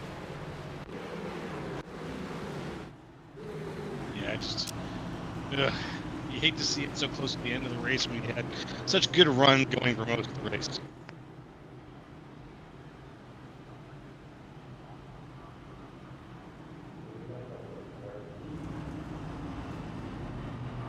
Well, I think we're potentially going to end up in a situation where that chaos is about to get ever so more apparent. Yeah. Because we are within 10 laps to go, Joe, and yes, sir. There's a race win on the line here. The race win is on the line, and I think my gut says Evan Say, my man. What does yours say with 8 laps to go? My gut's definitely on Evan, but it's these guys, from 8th on back is where I'm just expecting to see all kinds of haymakers being thrown. Mm-hmm. Haymakers will be. I don't think we make this without a green-white checker tonight. That is my other cold take of the evening. That's fair. Hey, it's a decent take given how things have been going right now. Things are a little bit more tense here at the end of the race. As we can see, we have the U shape of the yellow flag graph with the yellows up front and then nothing in the middle. And now they're coming back as the racers are getting more hotly anticipating the end of tonight's race and where they're going to be during it. We're seeing a few more little mistakes here and there adding up. But now the lights, I think, are off on the pace car, which means we've got one more round before we take a stab at finishing this race without green-white checker.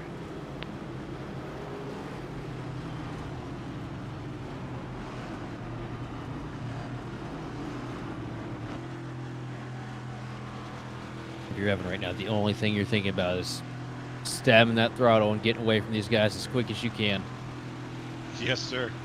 No games, no funny business. Just get the launch, get down the dog leg, get the thing loaded up right next to that inside wall, send it into 1 and 2, and hope that you got a couple car lengths to get away from what's going to happen behind you. Let's see. We've got calls for a Causey win or a Benefield win here in the chat. Let's see what happens here as we go green, green, green in the BK Designs green flag restart zone. It's Evan Say out in the lead.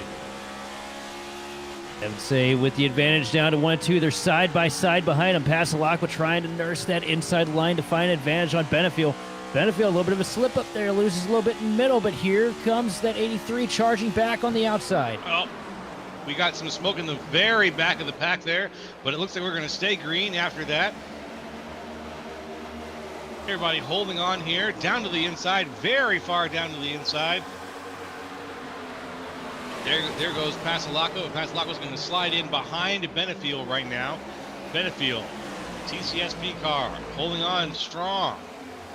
He's got a really good run through center there, but crossed up, lost a little bit of the forward bite on that 6 machine once he got into the dirty air of Benefield.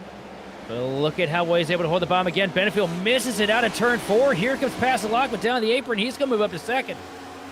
And now here comes Causey peeking to take away third from Adam. And he gets up into the corner, moves him up the hill. And Benefield, heavy contact with the outside wall. Causey spins Benefield. He got right into the back corner of the car and gave him a good spin. You got to see this, yeah. That is not a pretty sight there. You know Benefield's going to be hot about that one. Yeah, he is. And I think, honestly, I would be too. He had a pretty fantastic run going, and then it looks like Causey, who I was about to make a comment about Causey's speed being pretty great. Watch here. It's a great run through the dog leg. Gets down to the bottom and just washes up the hill and cleans Benefield completely out. Yeah. Oh, boy. Benefield was coming back down for a bit of that diamond, and they just met right in the middle. Colby, I would love for you to tell us what Triple C stands for.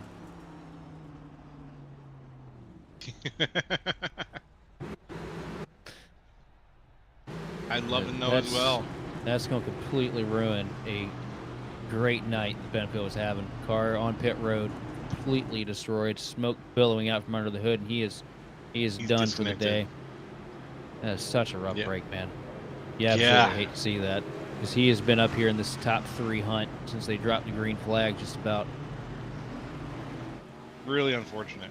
Really unfortunate there. Adam Benefield, kudos to you, sir. Kudos to you.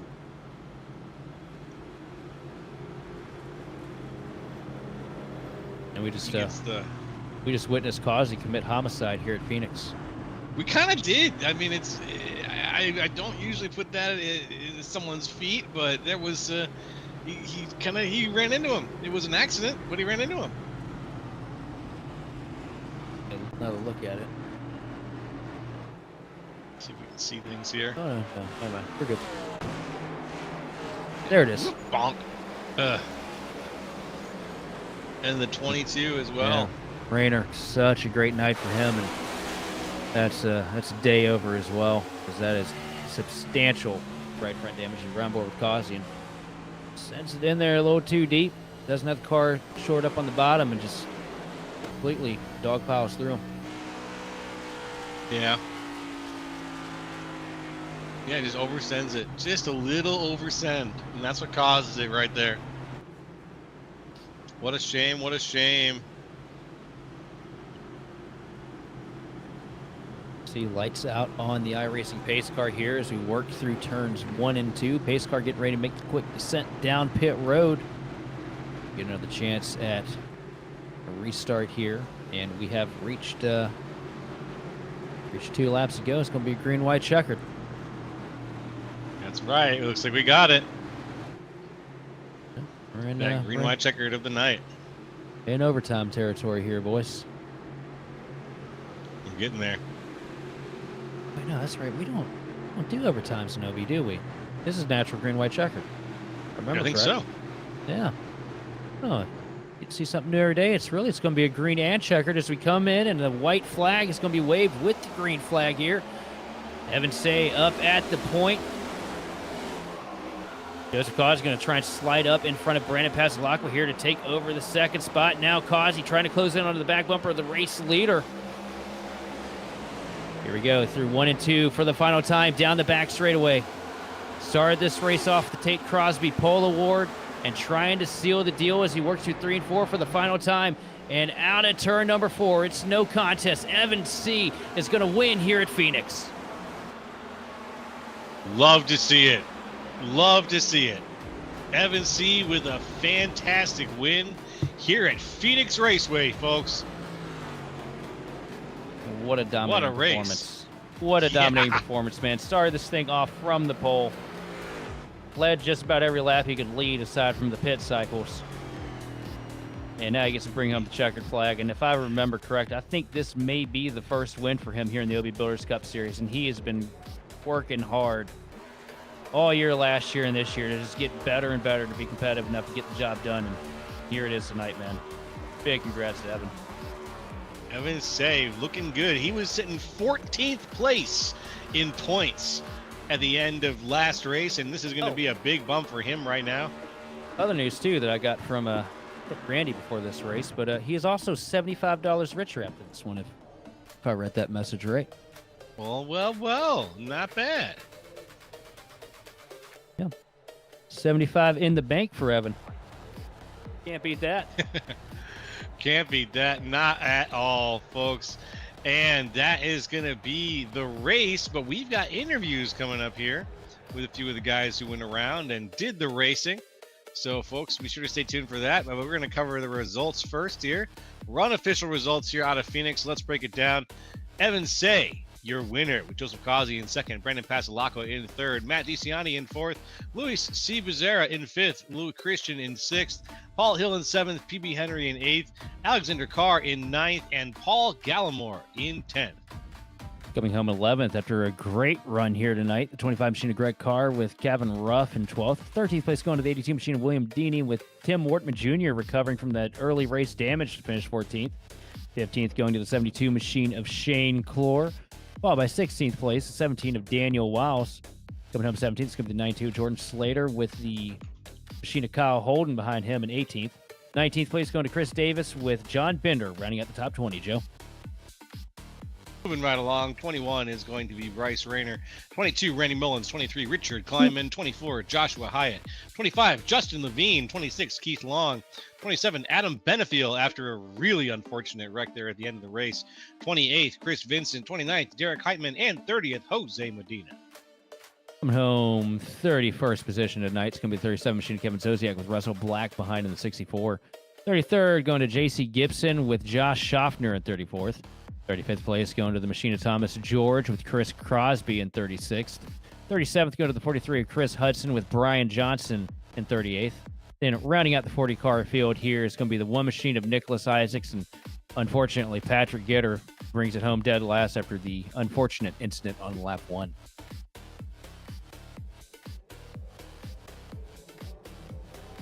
And that's your OB Builders Cup Series unofficial results out of Phoenix Raceway after 200 go-arounds, 200 laps. But now we've got all three guys lined up, and we are going to have three quick conversations here and figure out exactly what it was like to go around. We're going to start things off with Brendan Pasalaco. Let's go ahead and say hello. Hey, Brendan, can you hear us okay? Yes, sir. Bill, I got you. How are you? I'm doing great, Brandon. How you doing today after that? Oh, we're good, man. That was a tough race. It was fun, but there was a ton of hard racing. So hopefully they put on a good show. Oh, you put on a fantastic show, my man. And you started 21st. You ended third. So you had a really, really good race. Not a lot of incidents either. And so you from your point of view, I'd say from my point of view, you had a fantastic race. You didn't really get caught up in anything either. So what was the biggest challenge for you though for this race? Because Phoenix looked like the kind of place that there was a lot of options that were available, but when you tried to use them, some of them worked and some of them didn't. What worked for you? Yeah, definitely. I wish I could say it was my patience, because usually that's where my strong suit is during the race, but for some reason I wasn't very patient today, and I think that might be a little bit of the reason why me and the 88 got tangled up at the beginning of the race. But that was just good hard racing. Him and I were talking in the waiting room, and all's good there. Yeah, I mean, I just got to stay. You have to try to get cleaner on the nose at the end of the day. That first run, I just tried to wrap the bottom and be patient, but I just ended up killing my right front doing that. So for the rest of the race, I said I just need to go where they're not, and that helped me. I thought we had probably one of the best, long run cars, but we needed to go 50, 60 laps and really started to click away positions. And towards the end there, before the caution with 20 to go, I think I was just maybe a tenth faster than the 333. And so I don't know if I probably wouldn't have got there by the end of the race if it stayed green, but damn, I wanted to give it a shot. All right, my man. Well, you did pretty good. Even lack of patience aside, I think that you did pretty good, especially in the second half of the race. There, you sealed it up during all those yellows there at the end. Did the yellow situation kind of throw off your personal pacing there a little bit? Yeah, I mean, with 20 to go in those cautions, you just have to send it, and that's not my strong suit. So, yeah, I have to work on. That's why I don't ever qualify well. It's 21st. I try to just take care of the car as much as I can, and those 20 laps heaters is tough. And I don't think any of us took left side tires for the last 100 laps. So yeah, and that's definitely something you don't practice at all. So it was the first corner you're kind of testing the car out a little loose on entry, and then the next lap it was good to go. So yeah, definitely not my strong suit, but right then and there was, if I had to give a little bit to maintain a top 5, I was going to, and luckily I just didn't get caught up in anything, so it was good. All right, my man. Anyone you want to shout out to with a little thank you or a shout out for your performance here? Yeah, definitely. I just want to shout out my guys at Paradigm, Randy, Josh, Chris, Brian. I think Randy had a strong car there at the end until, unfortunately, he got caught in a few deals with 20 to go. Just want to say sorry to the league today. I know we had to recreate a new session. Someone fat-fingered in an advanced session on us, so appreciate everyone's patience there. We're usually pretty good on that stuff, but we'll definitely clean it up. And then just want to give a shout out to you guys in the booth. Again, as always, you guys do a fantastic job, and it's a pleasure working with y'all, so thank you. All right. Thank you very much, Brandon. And we will hopefully talk to you again real soon here. Awesome. Thank you. Take care. Take it easy. That was Brandon Pasalaco, everybody. Third place finisher here from Phoenix Raceway. Going to pass the microphone on over to Sheldon, who's going to talk to second place here. Go ahead, Sheldon. And I'm sitting here with my good buddy, Joseph No Breaks Causey, after a hard-fought second place and homicide for second place as well, which is something I wasn't expecting to see here from you tonight. But, man, just talk me through it. You started this thing off, borderline shotgun on the field in the danger zone, as I'd call it here at Phoenix, and managed to carve out a pretty good finish. What was the key tonight? It was trying to figure out this car the whole night, to be honest. Wasn't comfortable in the beginning. Started getting a little bit comfortable in the middle. And there at the end, I was pretty comfortable, and then we kind of killed Adam. I didn't want to do it. I didn't mean to do it. I already apologized to him. I'm sorry to Adam. But it is what it is. As far as that goes, hey, we had a great run tonight, I thought. Had damage on the front end all night. And I think that kind of, was kind of prohibited, making me bad during the runs, I would say. But other than that, we had a very good run. So, Joseph, from, one guy that doesn't get to have enough time behind the wheel to another, what is the secret? Because, it feels like you don't ever touch the sim at all during the week. And, you'll run, one NIS or OB Builders Cup Series, and somehow you always manage to find yourself right into the mix of competition. Just how do you prepare for these things, man? Yeah, that is true. I don't usually run a whole lot. I run a lot of most of my seat time is in in leagues. Because I don't know. I usually don't like what it's for, my I rating, I guess. I don't know, I don't really care about it, which it doesn't matter. But other than that, man, I don't know. It's just, I know the cars very well, I guess, just well enough to be able to be in contention for most of these races. Man, 24th to second here tonight. A great run for you. Can we expect to see you next week? I believe we're going to Vegas next week, ain't we, boys? End of the West Coast swing. So. We looking forward to seeing you on the track. Yeah, well, hopefully we won't have the Las Vegas where we was here in OB and I slid through the grass and I quit. So we'll hopefully be better than that this time around. See, what you need to do is you gotta start locking up those tires coming into pit road more often. I've noticed that is the secret to your success everywhere we go. I thought I did pretty good with the pit road tonight. We were pretty spot on. No penalties, man. That's a good night right there. That's right. Me and Justin can never figure that one out. We always find a way to give it up there. But round out here tonight, man. Second place, great run, great performance from you. Who all do you want to thank and shout out for this podium finish? Thanks for the league for letting me be here. Thank you to the broadcast for putting on the show, and thanks to everybody that comes out and comes at races, man. Great field. Love racing here. And man, shout out to everybody that was watching. Well, Costi, thanks for coming up here and talking to us. What you need to do now is go pop back over into Justin's chat or something. Go beat on Colby for a little bit because he started picking on you for that incident. And we all know that. We all know that kid's on vacation for the next 2 years. So we're going ahead and take care of that, why don't you? Yeah, I definitely will. And we'll hand it back on over to Joe LeCastro to bring us home with the $75 richer Evan C. You got it, my man. Let's get Evan on up in here. Hey, Evan, can you hear us all right? Yeah, I got you. I hear you're $75 richer. Is that right? Yeah, I think we just found that out a couple of seconds ago, so that's really cool. All right, my man. And let's talk, though, about your performance tonight, because it was the word we like to use in Grid Vision is dominating. When someone drives the way you drove tonight, you led 140 laps out of 200 from the pole with no incidents, no nothing, and you managed restart after restart like a champ. So where was the challenge for you in this race tonight? Yeah, I mean, I really didn't know.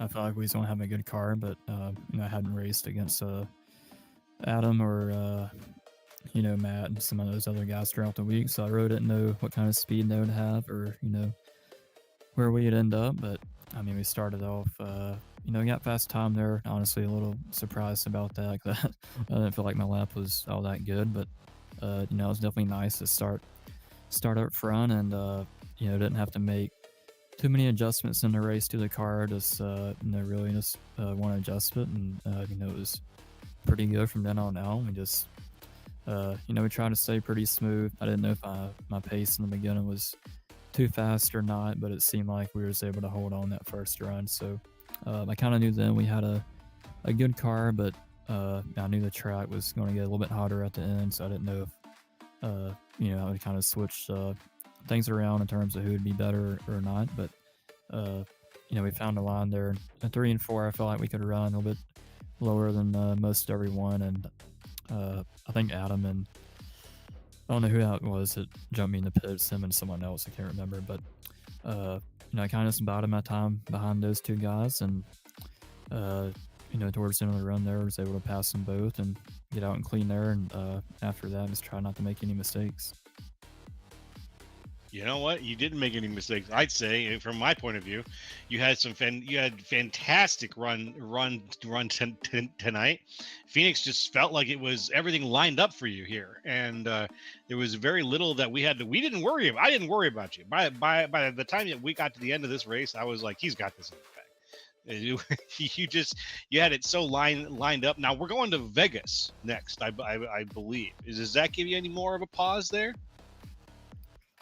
Yeah, I think we ran second there last time OB was there, so I think we can run pretty good there. I was honestly surprised we ran this well tonight. I mean, like I said, I knew we had a good car, but a lot of competition in this league and a lot of fast guys, so we'll see. Like I said, it was pretty good there last time OB was there. OB Cup Series League, but I know the tire's a little bit different than, or how the rubber gets laid down is a little bit different than what it used to be. So, we'll get to testing and, try and come out again next week and do the same thing. All right, my friend. Anyone you want to shout out to or thank for your performance? Yeah, just, gotta shout out 3 of our teammates tonight. I think Greg just missed the top 10, but other than that, we'd have had all 4 of us in the top 10 with PB and Alex Carr there, Greg Carr also. So, good round to those guys. Gotta thank y'all guys for putting on this broadcast for us. And, everybody helps run this league. It's a pretty fun league to come out and run.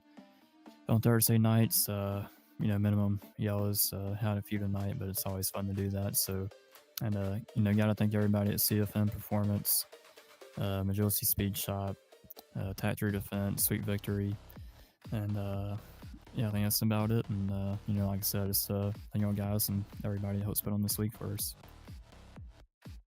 All right, my friend. We look forward to hopefully talking to you again real soon. Take care and have a great rest of your week. All right. Yep. Thank you. Hey, thank you. All right, everybody. That was it. Your first place finisher, Mr. Evan Say. Mr. Evan C. Evan, are you still here? I lost him. I was going to ask how to pronounce his last name. I want to make sure I get he left right in the process, I think, of you messing up his last name. Or I think saying so. It right. That's so embarrassing. Yeah, we're terrible. Yeah, we've asked him before, and I forgot. I feel bad. It is confirmed we are all getting fired tomorrow after NIS, and we will probably be replaced. And hope you guys like. No, I'm just kidding. Yeah, right. Oh my God, Sheldon, how'd you enjoy that one, buddy? Look, I enjoyed it. It was look, it's Phoenix, man. It's kind of cut and dry, right? It's not the most intense, elbows up, white knuckle racing that you'll get on the service. But these guys put together a really good show tonight. Lots of great racing throughout the pack. The one thing I got a note here going into next week, Evan said he finished second at Vegas last year. Mm-hmm. He just came out here and had a complete walk-off mic drop from Phoenix, one of the more difficult tracks for a lot of people. It's a guy that has a incredible amount of car control. I mean, you make it to just making it to Dirt Pro is insane, let alone being able to go out there and score the title and as many wins as he did. If he has figured out this Cup car to the point that he can do what he just did here tonight, it may be a bit of a difficult situation for a lot of these guys moving on here throughout the season once we get to more of these technical racetracks. Yeah. It might be a bit of a different situation. Okay, go on. Especially next week, we go to Vegas, a track that I've always said feels like dirt on asphalt, because the way the line shifts around, there's so much, you're constantly chasing grip. And a guy like Evan C., who goes out there and, is used to having to do that for a living, it could be another lights out performance from him next week. That's right. A lights out performance. We could see back-to-back Evan C. wins, which would be fantastic. Oh, that'd be exciting here at the OB Builders Cup Series. And I'm looking forward to seeing what goes down next week here. But now, folks, you've just seen the Thomas Mullins Racing 200, and that's going to do it here from Grid Vision for the Thomas Mullins Racing 200, for the OB Builders Cup Series, and for us this week. It's been me, Joe LaCastro, with Sheldon Atkins, and from everybody on the entire Grid Vision team. We want to thank you for watching and participating in the chat. And from everybody, which includes Austin Derbyshire from the Grid Vision team, we want to thank you for participating in the chat. For more information on getting your lead broadcast and supported by gridvision.live, contact us on Facebook or Discord, or info@gridvision.live. Big special thank you goes out to Andrew Cardinal IV of Whiplash Simcams for all the beautiful cameras we use on all of Grid Vision's broadcasts. And congratulations again to Evan Say on winning it all from Phoenix Raceway here tonight. This has been Joe LaCastro, Sheldon Atkins, and Austin Derbyshire. And hey, we'll see you next time on the Grid.